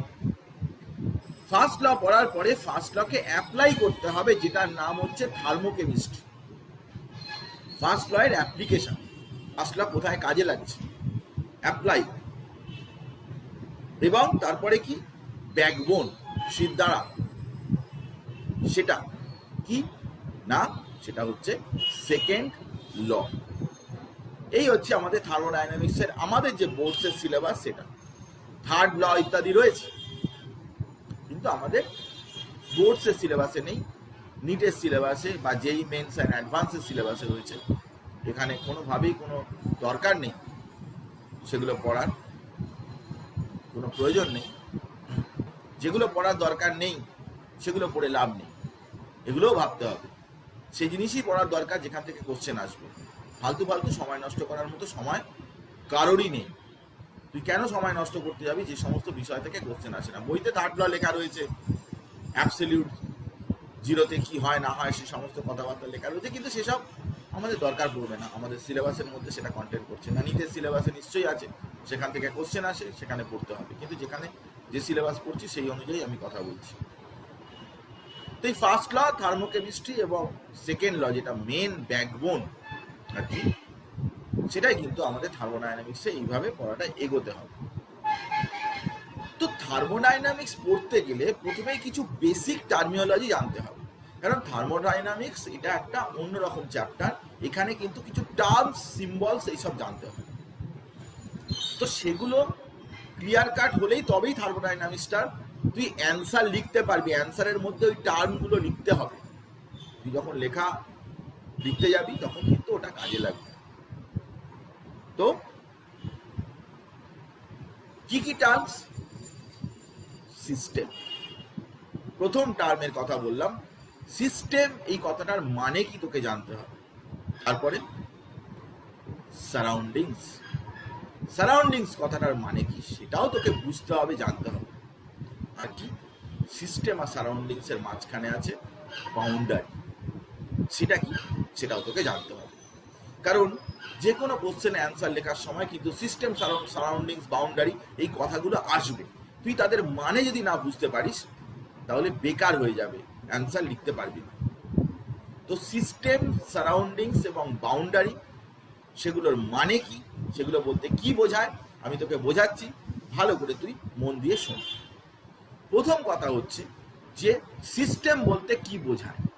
সিস্টেম বলতে কি না, এটা একটা পার্ট অফ দ্য ইউনিভার্স, একটা ইউনিভার্সের একটা পার্ট, যেখানে কিছু ঘটছে, যেখানে কিছু ঘটছে, যেখানে আমরা অবজার্ভ করছি, কিছু হওয়া হচ্ছে অবজার্ভ করছি। তুই একটা টেস্ট টিউবের মধ্যে কোনো রিয়াকশন করছিস, তো টেস্ট টিউবটা হবে তোর কাছে সিস্টেম, কারণ ওর মধ্যে কিছু ঘটছে যেটা তুই অবজার্ভ করছিস। তো সিস্টেম মানে হচ্ছে যেখানে we have special interest in, যেখানে আমার কোনো ইন্টারেস্ট আছে, যেখানে আমি অবজার্ভ করছি, যেটাকে আমি অবজার্ভ করছি, দ্যাট ইজ কল্ড সিস্টেম। দেখ এখানে টিপটের মধ্যে একটু টি রয়েছে, তো তুই দেখতে পাচ্ছিস টিপটের মধ্যে, তোর ঘরের টেবিলের মধ্যে রাখা রয়েছে, টিপটটা দিয়ে গেছে, তুই টি দেখছিস, তাহলে এটা একটা সিস্টেম। এটা একটা সিস্টেম যে টিপটের মধ্যে টি রয়েছে, কিছু থাকতে হবে। সিস্টেম মানে কিছু অ্যাটমস, মলিকিউলস, আয়ন্স, সলিউশন, যাই হোক কিছু আছে তার মধ্যে। কিন্তু সারাউন্ডিংস কি? সারাউন্ডিংস মানে সিস্টেম বাদে বাকিগুলো, মানে where from you make observation, যেখান থেকে আমি দেখছি। দেখ এইটার মধ্যে জল আছে বা যাই হোক আছে, একটা কিছু আছে, তো আমি দেখছি কোথা থেকে না, আমি এখান থেকে বা এখান থেকে বা উপর থেকে এইসব জায়গা থেকে দেখছি, মানে সিস্টেমের বাইরে থেকে আমি সিস্টেমটাকে অবজার্ভ করছি। Where from we make observation, যেখান থেকে আমি অবজার্ভ করছি। এই দেখ টেবিলটার ওপরে টিপটটা রয়েছে, আমি এই সোফাতে বসে দেখতে পারি, আমি এখান থেকে বসে দেখতে পারি, আমি এখান থেকে বসে দেখতে পারি, আমি টেবিলের তলায় ঢুকে মাথা উঁচু করে দেখতে পারি, আমি এই মাথা থেকে দেখতে পারি। তো সিস্টেম বাদে সারা পৃথিবীর আর বাকি জায়গায় কিন্তু সারাউন্ডিংস, সিম্পল ব্যাপার। সিস্টেম মানে যেখানে কিছু ঘটছে, আর সেটা বাদ দিয়ে বাকি সমস্ত জায়গায় কিন্তু হয়ে গেল তোর সারাউন্ডিংস। এবং সিস্টেম এবং সারাউন্ডিংস এর মাঝখানে একটা বাউন্ডারি থাকবে। সেই বাউন্ডারি অনেক রকমের হয়, আপাতত আমি তোকে বলছি সেই বাউন্ডারিটা প্রধানত রিয়েল হতে পারে বা ইমাজিনারি হতে পারে। রিয়েল মানে কি, তুই একটা বাউন্ডারি এরকম হাত দিলে বুঝতে পারবি যেখানে একটা বাউন্ডারি আছে। যেরকম এই কাঁচের যে বিকারটা রয়েছে বা কাঁচের যে কন্টেনারটা রয়েছে, তার সিস্টেম এবং সারাউন্ডিংস এর মাঝখানে এরকম একটা দেয়াল টাইপের রয়েছে। কিংবা এই টিপটটা যে রয়েছে, এই টিপটে কাঁচের একটা পার্ট রয়েছে যেখানে তুই হাত দিলে টাচ করলে বুঝতে পারবি যে ওখানে একটা রয়েছে কিছু। কিন্তু এমনও বাউন্ডারি হতে পারে যে বাউন্ডারিটা তোর কাছে রিয়েল বলে মনে হচ্ছে না, কিন্তু একটা মনে মনে ইমাজিন করলে বাউন্ডারি পেয়ে যাবে। যেরকম ধর এই কন্টেনারটার মাথার পোর্শনটা, এই পোর্শনটায় তুই হাত দিলে ঢুকেই যাবে, কিন্তু তুই ভাবতে পারছিস কি যে এই পর্যন্ত একটা বাউন্ডারি মতো টাইপের, এই পর্যন্ত বিকারটা এত দূর পর্যন্ত রয়েছে। তুই তো ভাববি না যে বিকারটা এই মাথা পর্যন্ত রয়েছে। তুই এখানে বিকারটা যেরকম এইগুলো বাউন্ডারি রয়েছে, এই অংশগুলো বাউন্ডারি রয়েছে, কিন্তু এখানে কিছু ঢাকা দেয়া নেই, কিন্তু বোঝা যাচ্ছে যে ওই জায়গা পর্যন্তই বিকারটা রয়েছে, কিংবা টি পটের টি রয়েছে, কিন্তু এই মাথাটায় কোনো বাউন্ডারি নেই। এই জায়গাটা কোনো বাউন্ডারি নেই, এটা কিন্তু ইমাজিনারি। এই জায়গাটায় কিন্তু মনে হচ্ছে একটা বাউন্ডারি নেই, কিন্তু ইমাজিন করলে একটা বাউন্ডারি পাওয়া যাচ্ছে, আইডিয়া করলে একটা বাউন্ডারি পাওয়া যাচ্ছে।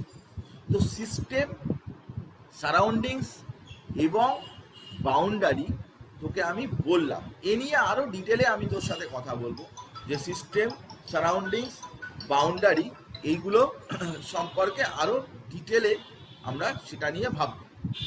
তো সেটা ভাবতে গিয়ে প্রধানত যেটা আমাদের দাঁড়াচ্ছে সেটা হচ্ছে কি না, সিস্টেম, সারাউন্ডিংস, বাউন্ডারি, তাতে এই বাউন্ডারি পোর্শন সেটা তো অনেক রকম টাইপ আছে, সিস্টেমেরও অনেক রকমের টাইপ রয়েছে। তো প্রথমে আমরা একটা কাজ করি, সেটা হচ্ছে কি না, আমরা এই সিস্টেমটা একটু দেখে নিই। যে কথা আমি তোকে বলছিলাম অলরেডি, যে টি পটের মধ্যে টি রয়েছে, এটা হচ্ছে একটা ডেফিনেটলি সিস্টেম, তার মধ্যে একটা কিছু রয়েছে, অ্যাটমস, মলিকুল, সলিউশন। কিন্তু সারাউন্ডিংস এই পুরোটা, কার্পেট, সোফা, দরজা, জানলা, বিছানা, চাদর, সব জায়গা থেকেই কিন্তু আমি এটাকে অবজার্ভ করতে পারছি। মানে ইউনিভার্স দুটো জিনিস দিয়ে তৈরি, কি না সিস্টেম, তাহলে universe equals to system plus surroundings. এবং সিস্টেম থেকে সারাউন্ডিংসে এনার্জি বেরোতেও পারে, ঢুকতেও পারে, নাও বেরোতে পারে, নাও ঢুকতে পারে। এটা সম্পর্কে বাউন্ডারির উপরে ডিপেন্ড করছে, কি ধরনের বাউন্ডারিটা রয়েছে তার উপরে ডিপেন্ড করছে, যে সিস্টেম এবং সারাউন্ডিংসের মধ্যে কোনোভাবে এনার্জি ট্রান্সফারেন্স সেটা হবে কি হবে না, সে ব্যাপারটা কিন্তু ডিপেন্ড করছে। তো আমরা এই বাউন্ডারিটা কত রকমের হতে পারে সেটার ব্যাপারে আমি পরিষ্কার তোকে আইডিয়া দেব। কিন্তু দেখ, যে সিস্টেম বলতে তাহলে আমরা কি বুঝলাম না, system is a thermodynamics referred to the part of universe in which observations are made, যেটা তুই দেখবি, অবজার্ভ করবি কিছু হচ্ছে, and remaining universe constitutes surroundings, বাকি পার্টটা কিন্তু সারাউন্ডিংস। মানে রিমেনিং পার্টটা হচ্ছে সারাউন্ডিংস, আর যেখানে কিছু ঘটছে, যেটাকে আমি অবজার্ভ করব, যেটাকে আমি দেখব, সেটাকে বলে system. Where from we make observation, কোথা থেকে আমি দেখব, সেটা হচ্ছে সারাউন্ডিংস। তো সিস্টেম এবং সারাউন্ডিংসের কথাটা আমি তোকে বললাম, যে যেখান থেকে এটা দেখা হয় তাকে বলে সারাউন্ডিংস, আর যেটাতে দেখা হয়, যাকে অবজার্ভ করা হয়, সেটাকে বলে সিস্টেম। তো সারাউন্ডিংস মানে হচ্ছে everything other than system. System and surroundings together constitute universe. যে কথা আমি আগেও বলেছি, যে ইউনিভার্স মানে হচ্ছে কি সিস্টেম, যেখানে কিছু ঘটছে, আর সারাউন্ডিং মানে হচ্ছে যেখান থেকে আমি অবজার্ভ করছি, যেখান থেকে আমি দেখছি। এই দুটো মিলিয়েই কিন্তু আমাদের পুরো ইউনিভার্সটা। সিম্পল ব্যাপার, বোঝা গেল? এবারে দেখ, আমরা যেটা বোঝাতে চাই সেটা হচ্ছে যে বাউন্ডারি সেটা কিরকম হতে পারে। দেখ, প্রথম কথা হচ্ছে বাউন্ডারিটা কি আমি তোকে বলেছি, যে anything that can separate system and surroundings. System এবং সারাউন্ডিংসের মাঝখানে যে সেপারেশনটা আছে, সেটা রিয়েলও হতে পারে, ইমাজিনারি হতে পারে, তাকেই বলে boundary. Boundary may be real বা ইমাজিনারি। রিজিড মানে একটা শক্তপোক্ত কোনো কিছু হতে পারে, বা নন রিজিড কোনো পলকা টাইপের কিছু, হালকা টাইপের কিছু, সেরকমও হতে পারে, জানি না, যা খুশি হতে পারে। তাছাড়া it may be conductor of heat, diathermic wall, heat conduct করতে পারে, তার মধ্যে দিয়ে হিট ঢুকতে বেরোতে পারে। অথবা সেটা হতে পারে কি না অ্যাডিয়াবেটিক, সেটা হতে পারে অ্যাডিয়াবেটিক মানে কি, যেখানে কিনা হিট ঢোকা বেরোনা করতে পারবে না, সিস্টেম এবং সারাউন্ডিংসের মধ্যে কোনো রকমের কোনো এনার্জি এক্সচেঞ্জ হবে না। তো সে রিজিডই হোক নন রিজিড হোক, একটা ব্যাপার গুরুত্বপূর্ণ, সেটা হচ্ছে তার মধ্যে কি হিট ঢুকতে পারে নাকি হিট ঢুকতে পারে না। হিট বা এনার্জি, যে কোনো রকমের এনার্জি ট্রান্সফারেন্স পসিবল কি না পসিবল নয়, সে ব্যাপারটা কিন্তু এই বাউন্ডারির মধ্যে আমরা ক্লাসিফিকেশনের মধ্যে পড়ব। সে রিজিড হোক নন রিজিড হোক, ওটা তো গুরুত্বপূর্ণ বিষয় না, গুরুত্বপূর্ণ বিষয় হচ্ছে যে এনার্জি ঢুকতে পারে বেরোতে পারবে কি পারবে না, ব্যাস। তো আমরা সেই জন্যে বাউন্ডারিকে স্ট্রেট ওয়েতে তোকে ক্লাসিফাই করে দেখাচ্ছি যে বাউন্ডারিকে তুই কত রকমের ভাগে ভাগ করতে পারিস সেটা আগে দেখ। তো বাউন্ডারিকে যখন আমরা ভাগ করি তখন বাউন্ডারিকে প্রথমে আমরা দুভাগে ভাগ করতে পারি, যেটা আমি আগেই তোকে বলেছি যে একটা ইমাজিনারি, মানে সেটা কোনো বাউন্ডারিই নেই, কিন্তু তুই ভাবলে একটা বাউন্ডারি আছে। দেখ, আমরা আমাদের যে শরীর বডি, তার একটা বাউন্ডারি রয়েছে, কিন্তু তাছাড়াও আমরা যখন হাঁটাচলা করি, বসি, আমাদের শরীরের তার সাথে আরো একটা বাউন্ডারি আমাদের বাইরের থাকে, ততদূর পর্যন্ত আমরা জায়গাটা অকুপাই করি। তোর সাথে যখন কেউ কথা বলছে বা তোর পাশে বসছে, তখন তো সে গায়ের ওপর উঠে যাবে না, সে একটা ডিস্টেন্স একটা মেনটেন করেই বলবে, কথা বলবে, কি একটা সার্টেন ডিস্টেন্স। তার মানে এই নয় যে তোর সাথে কথা বলছে মানে তুই এখানে দাঁড়িয়ে আছিস 1 কিলোমিটার দূর থেকে কথা বলছে, এরকমও তো হবে না। কিন্তু ওই বাউন্ডারিটা তুই নিজেই বুঝতে পারিস যে কতদূর পর্যন্ত একটা ইমাজিনারি একটা পার্ট রয়েছে। তুই হাঁটাচলা করছিস, উল্টো দিক থেকে একটা লোক আসছে, তো তুই ওই লোকটার একটু দূর দিয়ে যাবি নাকি একদম গায়ের উপর দিয়ে চলে যাবি, তো তুই জানিস যে কতদূর পর্যন্ত ওর বাউন্ডারিটা রয়েছে। এটাকে বলে ইমাজিনারি বাউন্ডারি। বা কোথাও বাউন্ডারি নেই, সেটাও একটা ভাবতে পারিস যে ওটা অতদূর পর্যন্তই সীমাবদ্ধ বলে ইমাজিন করা যায়। কিন্তু রিয়েল সত্যি সত্যি কোনো বাউন্ডারি রয়েছে, সত্যি সত্যি একটা ওয়াল টাইপের কিছু রয়েছে, দ্যাট ইজ রিয়েল বাউন্ডারি, তাকে বলে রিয়েল বাউন্ডারি। তো রিয়েল এবং ইমাজিনারি এই দু রকমের বাউন্ডারি হতে পারে।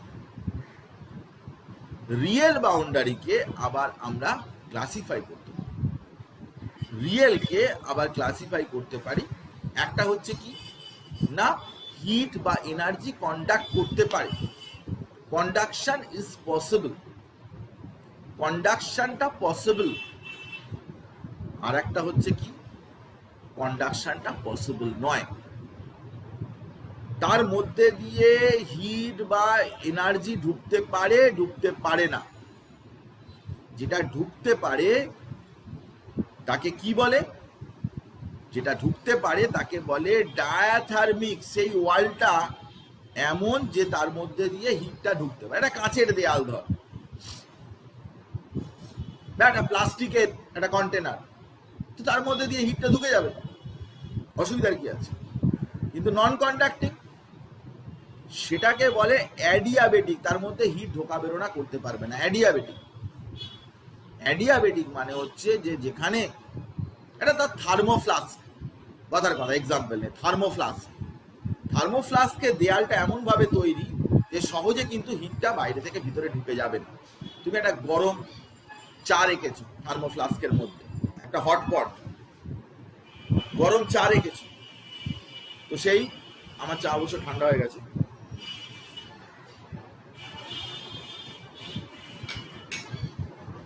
গরম চা রেখেছো, সেটা থার্মোফ্লাস্কের মধ্যে, তো সেটা তো মোটামুটি গরমই থাকবে, তার মানে হিট ওখান থেকে বাইরে আসছে না, হিট ওখান থেকে বাইরে যাবে না, তাকে বলে অ্যাডিয়াবেটিক ওয়াল। ওই ধরনের যে ওয়ালটা ওটাকে বলে কি, অ্যাডিয়াবেটিক। অ্যাডিয়াবেটিক ওয়াল আর ডায়াথার্মিক ওয়াল, সেটার কথা আমি তোকে বললাম। এবারে দেখ যে এই যে থার্মোফ্লাস্ক বা এরকম, এখানে আমরা কিরকম কিরকম টাইপের বাউন্ডারির কথা বলছি। দেখ, এটা হচ্ছে কি, যদি ইমাজিনারি হয়, বাউন্ডারিটা যদি ইমাজিনারি হয়, ধর একটা বিকার আছে, এই বিকারটা এরকম আছে, মাথাটা তো ফাঁকা, মাথাতে কিছু নেই, তো সেখানে এখানে যদি হিট করিস তুই একে, তাহলে ওয়াটার ভেপার বেরিয়ে চলে যাবে, প্লাস এনার্জিটাও এদিক থেকে এদিকে বেরোতে পারবে। তার মানে ম্যাটার এবং এনার্জি দুটোই যদি সিস্টেম সারাউন্ডিংসের মধ্যে পাস করতে পারে, তাহলে তাকে বলে ইমাজিনারি বাউন্ডারি, যেখানে ম্যাটারও এদিক সেদিক যেতে পারবে।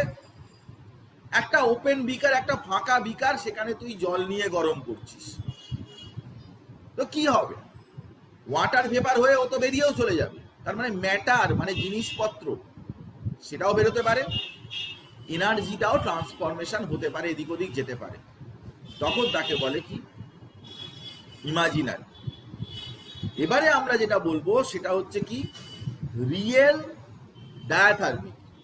রিয়েল ডায়াথার্মিক মানে কি, তার মাথাটা আটকানো রয়েছে, ধর এই মাথাটা আমরা আটকে দিয়েছি, এবারে একে নিয়ে হিট করছি, তো মাথাটা আটকে দেওয়া থাকলে তো ওয়াটার ভেপার বেরোতে পারছে না, তাহলে ম্যাটারটা কিন্তু বেরোতে পারবে না। কিন্তু ওয়ালটা এমন যে সেটা কি, ডায়াথার্মিক। ডায়াথার্মিক মানে হিট ঢুকতে বেরোতে পারে, তো তাহলে এনার্জি ট্রান্সফারেন্সটা কি পসিবল, কিন্তু ম্যাটার ওখান থেকে বেরোতে পারবে না, কোনোভাবে ম্যাটার বেরোতে পারবে না, কারণ এমন ভাবে কন্টেনারটা আটকে দেওয়া রয়েছে যে কোনোভাবে ওখান থেকে জিনিসপত্র বেরোতে পারবে না। তো এটাকে বলে রিয়েল ডায়াথার্মিক। রিয়েল ডায়াথার্মিক মানে ম্যাটারের কোনো রকমের কোনো এক্সচেঞ্জ সিস্টেম এবং সারাউন্ডিংস এর মধ্যে হবে না, কিন্তু এনার্জি এক্সচেঞ্জটা হতে পারে। থার্ড হচ্ছে কি না, রিয়েল অ্যাডিয়াবেটিক।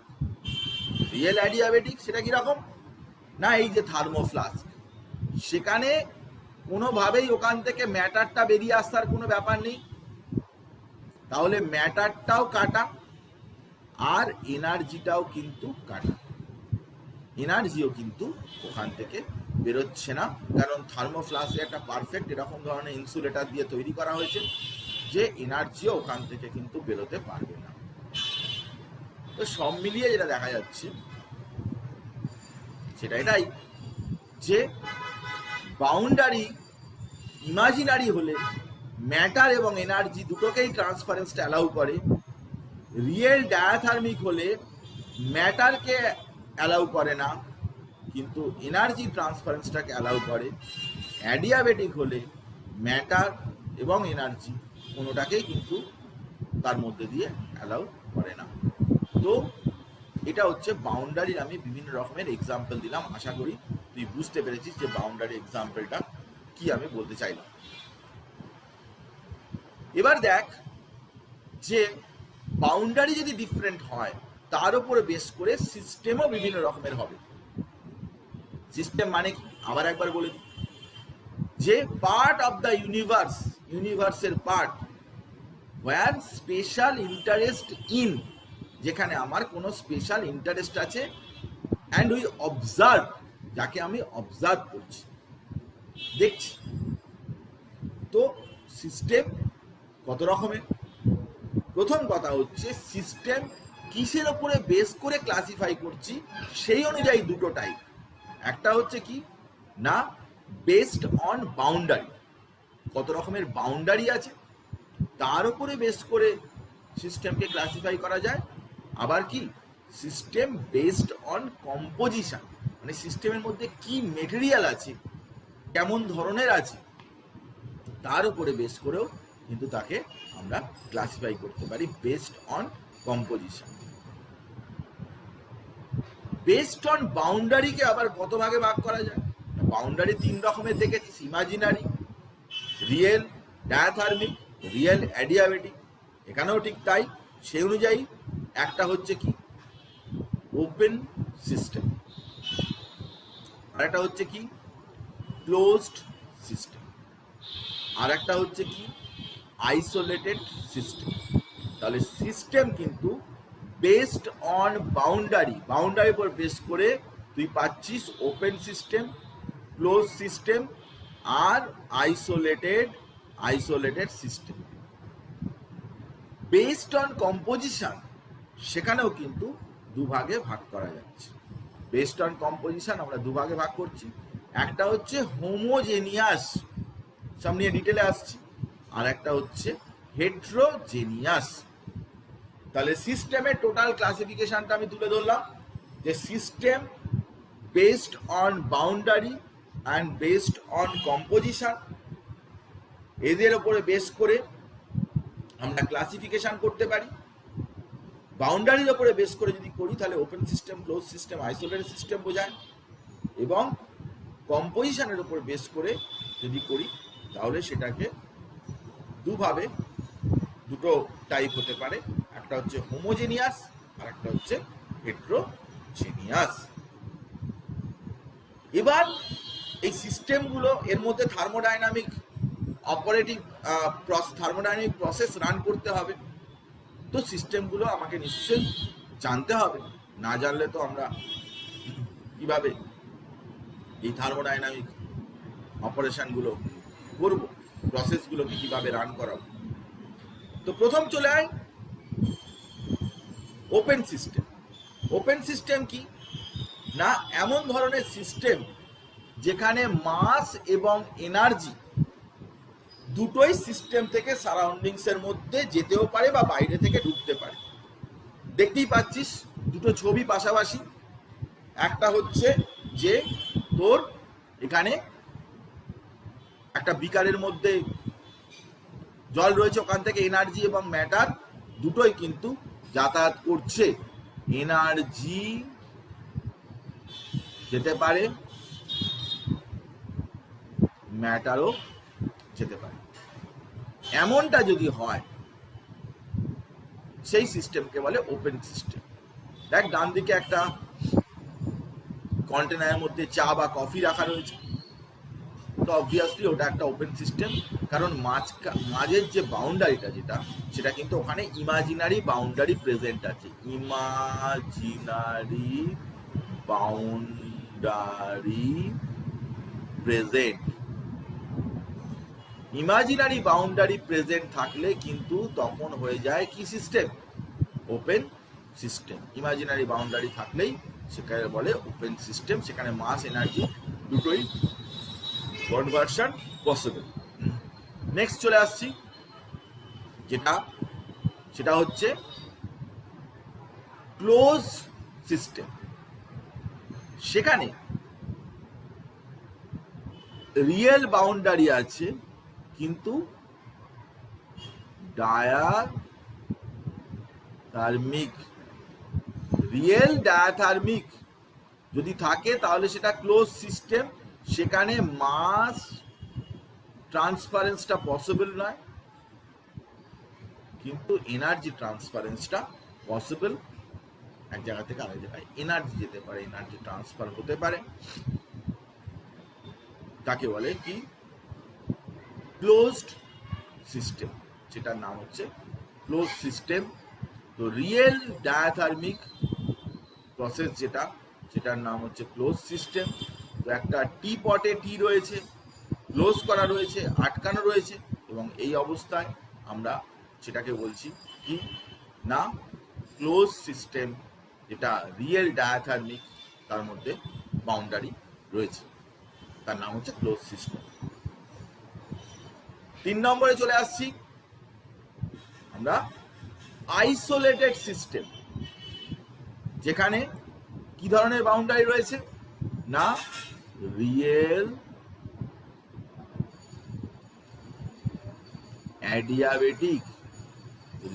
অ্যাডিয়াবেটিক যদি বাউন্ডারি থাকে যেখানে মাস এবং এনার্জি দুটোই কিন্তু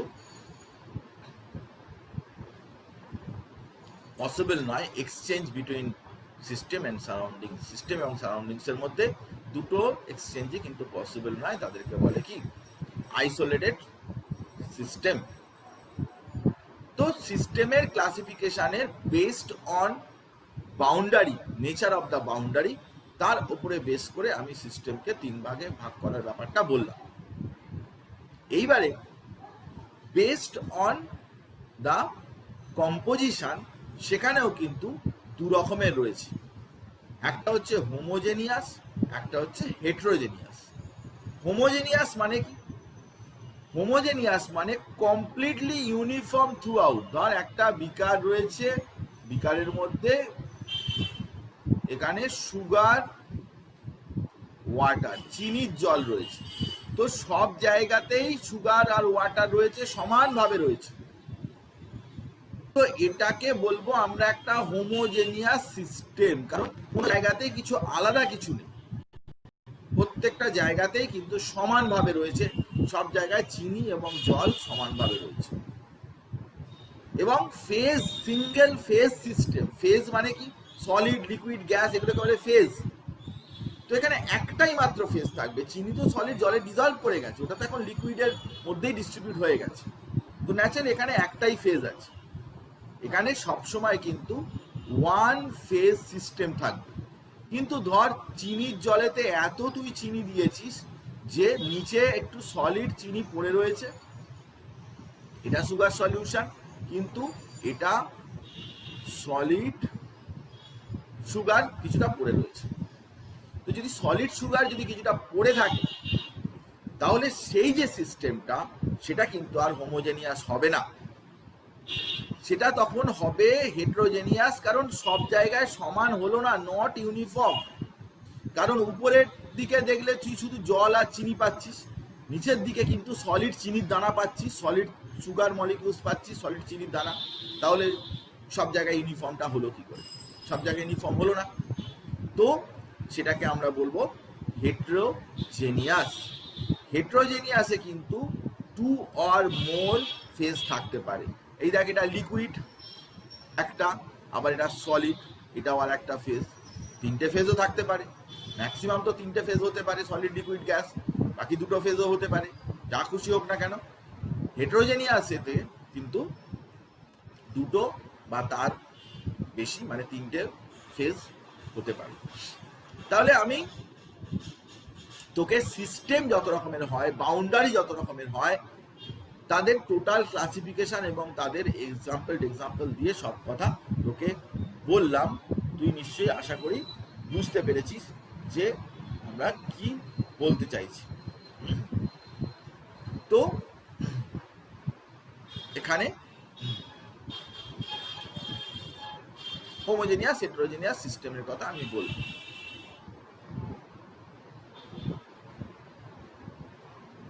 এরপর যেটা জানার দরকার সেটা হচ্ছে কি না ম্যাক্রোস্কোপিক প্রপার্টিস। একটা টার্ম আছে, সেই টার্মটা হচ্ছে কি ম্যাক্রোস্কোপিক প্রপার্টিস। ম্যাক্রোস্কোপিক প্রপার্টিস মানে কি? দেখ, আমরা যে সিস্টেম ইউজ করি, আমরা যে সিস্টেমের কথা বলছি, আমরা যে সিস্টেমের কথা নিয়ে আলোচনা করছি, সেই সিস্টেমটা কিন্তু কি? সেই সিস্টেমটা কিন্তু ম্যাক্রোস্কোপিক, মানে large number of atoms and molecules এইসব আছে। একটা বিকারে তুই জল নিয়েছিস, তো জলে ওয়াটার মলিকিউল প্রচুর আছে, that's why it is known as macroscopic system. এখন হাতি ঘোড়া কোনো ব্যাপার না, ম্যাক্রোস্কোপিক সিস্টেম মানে অনেক সেখানে মলিকিউল, একটা দুটো নেই। একটা ঝুড়ির মধ্যে একটা আম আছে, ওটাকে আমরা ম্যাক্রোস্কোপিক সিস্টেম, একটাই মাত্র আছে। কিন্তু অ্যাটমস মলিকিউলস এইসব থাকলে কিন্তু সেখানে অনেক বেশি সংখ্যক মলিকিউলস ইত্যাদি থাকে। তো এই ম্যাক্রোস্কোপিক সিস্টেম তার সাথে যে সমস্ত প্রপার্টি, মানে ম্যাক্রোস্কোপিক সিস্টেমকে ডিফাইন করতে গেলে, একটা সিস্টেমকে তো ডিফাইন করতে হবে, সিস্টেমকে তো বলতে হবে, বলার সময় যে যে প্রপার্টিগুলো বলার দরকার তাদেরকে বলে ম্যাক্রোস্কোপিক প্রপার্টিজ। যেমন ধর আমি তোকে বলছি যে একটা জায়গায় একটা কিছু গ্যাস রয়েছে,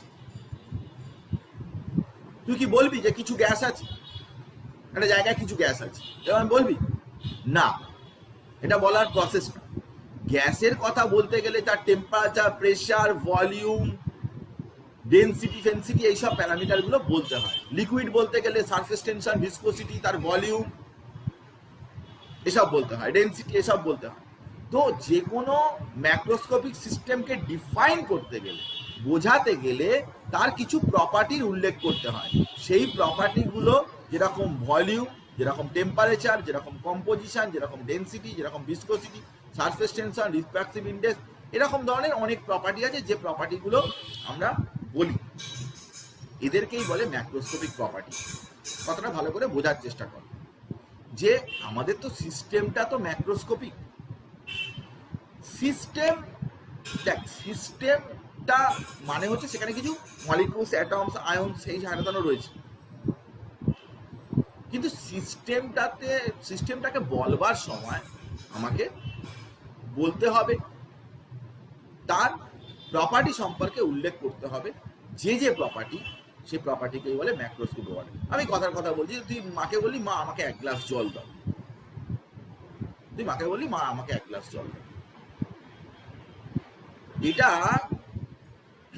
থার্মোডাইনামিক্সে কিন্তু এই জলটাকে তুই কিন্তু ডিফাইন করতে পারলি না, এর প্রপার্টিটাকে তুই ডিফাইন করতে পারলি না, কারণ তুই জল সম্পর্কে তুই বলিসনি যে গরম জল বা ঠান্ডা জল, তুই ভলিউম বলিসনি কতটা জল লাগবে। 1 গ্লাস মানে গ্লাসটা পুরোটা হতে পারে, গ্লাসে কম হতে পারে। তো তুই সিস্টেমটাকে প্রপারলি ডিফাইন করিসনি। তোকে বলতে হবে 25 ডিগ্রি সেন্টিগ্রেড টেম্পারেচারে 1 অ্যাটমসফিয়ারিক প্রেসারে আমাকে 100 ml জল দাও। থার্মোডাইনামিক্সের ভাষায় আমি বলছি। আমি তো আগেই তোকে বলেছি যে এটা একটা অ্যাবস্ট্রাক্ট চ্যাপ্টার, এগুলো তুই চিন্তা ভাবনা করতে হবে, তুই নর্মালি যেগুলো ভাবিস না সেগুলোই এখানে ভাবতে হবে।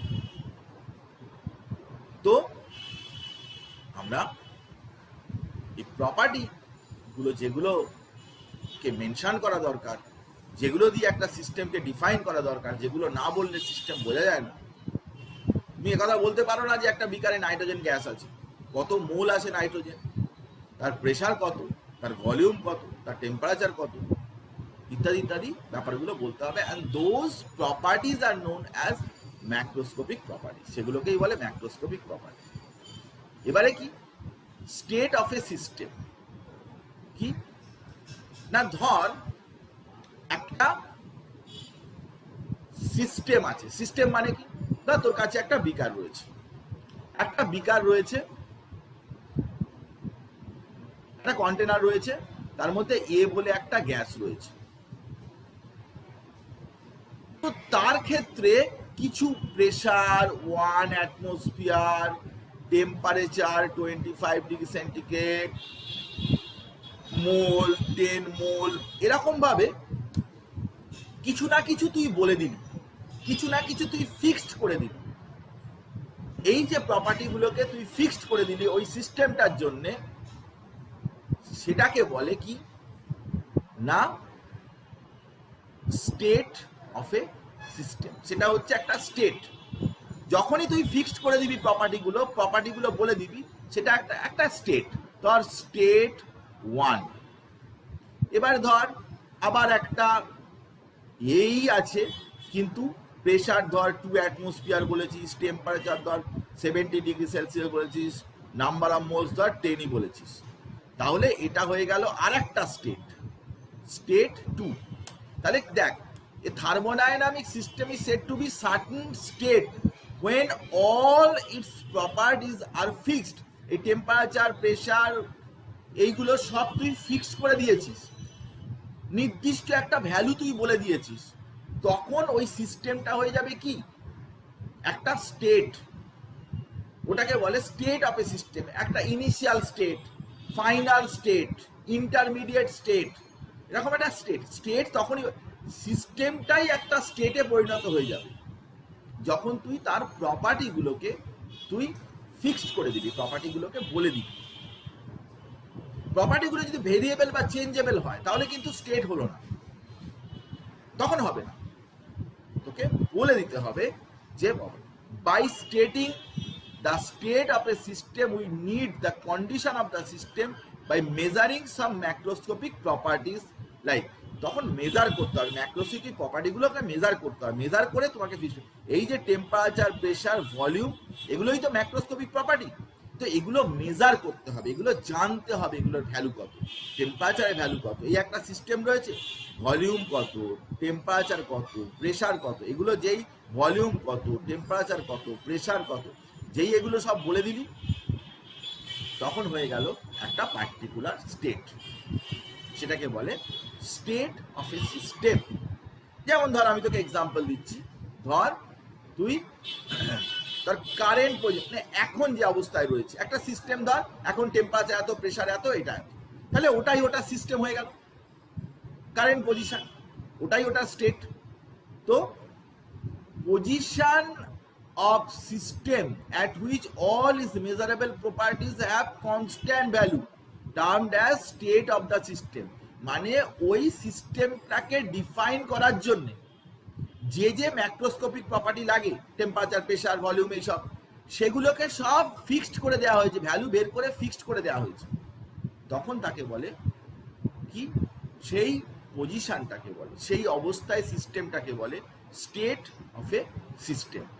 এবং state of a system means condition of existence of the system when its macroscopic properties have definite value, মানে টেম্পারেচার, প্রেশার, ভলিউম, এদের একটা ডেফিনিট ভ্যালু আছে, এদের একটা নির্দিষ্ট ভ্যালু আছে, সেটা যদি হয় তাহলে সেটা ওই পজিশনটাকে বলে, ওই সিচুয়েশনটাকে বলে স্টেট অফ এ সিস্টেম।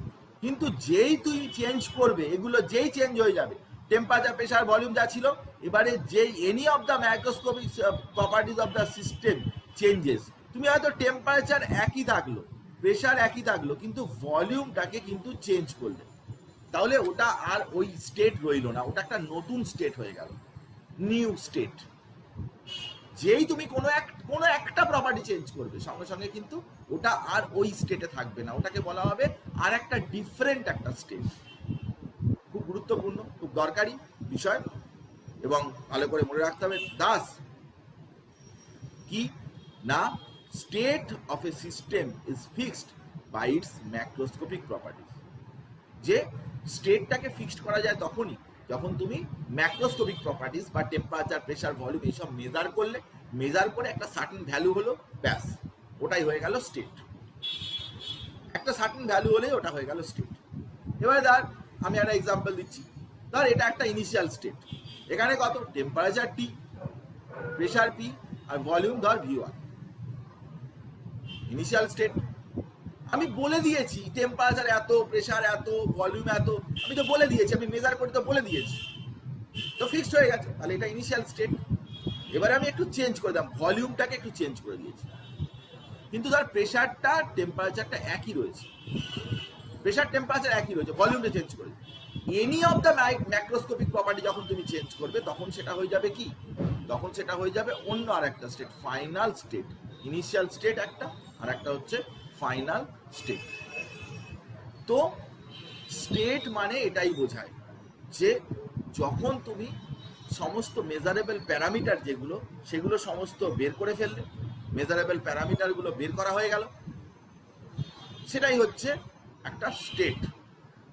কোনো একটা মেজারেবল প্যারামিটার বা ম্যাক্রোস্কোপিক প্রপার্টি যদি তুমি চেঞ্জ করো তাহলে সেটা হয়ে যাবে কি, অন্য আর একটা ডিফারেন্ট স্টেট। সেটা ফাইনাল স্টেট হতে পারে, ইন্টারমিডিয়েট স্টেট হতে পারে, যা খুশি হতে পারে, আমার দেখার দরকার নেই। তো চেঞ্জ অফ, দেখ ভালো করে, change of magnitude of properties can change the state of the system. This properties are called state. যেটাকে আমরা চেঞ্জ করলাম, ভলিউমটাকে শুধু চেঞ্জ করেছি, ভলিউমটাকে চেঞ্জ করেছি, টেম্পারেচার, প্রেশার চেঞ্জ করিনি, তাহলে ও যেটাকে চেঞ্জ করলাম ওটাকে কি বলা হবে? ওটাকে বলা হবে স্টেট ভেরিয়েবল বা স্টেট ফাংশন। সবগুলোকেই বলা হবে ম্যাক্রোস্কোপিক প্রপার্টি, যেটা মেজার করা যায় তাকেই বলে ম্যাক্রোস্কোপিক প্রপার্টি। কিন্তু একটা সিস্টেমে যখন আমি কোনো একটা প্রপার্টিকে চেঞ্জ করছি সেটার নাম হচ্ছে স্টেট ভেরিয়েবল বা স্টেট ফাংশন। দেখ, ভালো করে তোকে বুঝতে হবে, এই থার্মোডাইনামিক চ্যাপ্টারটা কিন্তু ওরকম নয়, হ্যাঁ, খুব ইজিলি যে রান করে যাবে এরকম টাইপের ব্যাপার নয়। আমি তোকে যত রকম এক্সাম্পল ছবি টবি ডায়াগ্রাম যত রকম ভাবে একটা মানুষকে বোঝানো যায় আমি সব রকম করেই তোকে বোঝাবো। কিন্তু এটা একটু ভালো করে তোকে বাড়িতে পড়তে হবে, বারবার পড়তে হবে কি কথাটা বলছে, কারণ ছোটোখাটো একটা দুটো সেন্টেন্স কিন্তু অনেক বড় বড় কথা লেখা রয়েছে। তো সেই ব্যাপারটা কিন্তু একটু খেয়াল করবি। তো স্টেট ভেরিয়েবলস মানে হচ্ছে যেগুলোকে আমরা চেঞ্জ করছি, which are used to define state of the system, যেগুলোকে আমরা চেঞ্জ করছি, যেটা দিয়ে আমরা এখন ডিফাইন করতে পারবো। কিন্তু এই সমস্ত প্রপার্টিগুলো শুধুমাত্র স্টেটের ওপরেই ডিপেন্ড করে, স্টেট ভেরিয়েবলটা স্টেটের ওপরে ডিপেন্ড করে, মানে ওই ম্যাক্রোস্কোপিক প্রপার্টির উপর ডিপেন্ড করে। কিন্তু কিভাবে ওই স্টেটটা এসছে, কিভাবে রিচ করেছে তার উপরে কিন্তু কখনোই ডিপেন্ড করে না। স্টেট ভেরিয়েবলসগুলো কিন্তু এই সমস্ত বিষয়গুলোর উপরে কখনোই ডিপেন্ড করে না। আর change of any state property can be change by knowing initial এবং ফাইনাল স্টেট, জানলেই হয়ে যায় মেজার করা। কারণ যেটা চেঞ্জ হয়েছে সেটাই তো আমি ফাইনাল স্টেটটা দেখলেই বুঝতে পারবো যে এটা চেঞ্জ হয়েছে, কতটা চেঞ্জ হয়েছে, কি হয়েছে, সেটা দিয়েই তো সিস্টেমটাকে আমি ডিফাইন করতে পারবো, কোনো অসুবিধার কিছু নেই।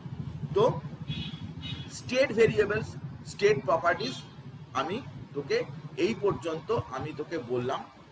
হ্যাঁ, স্টেট ফাংশন আমি পরের দিনকার বলবো, state function, path function, state variable, state properties পর্যন্ত আমি তোকে বললাম।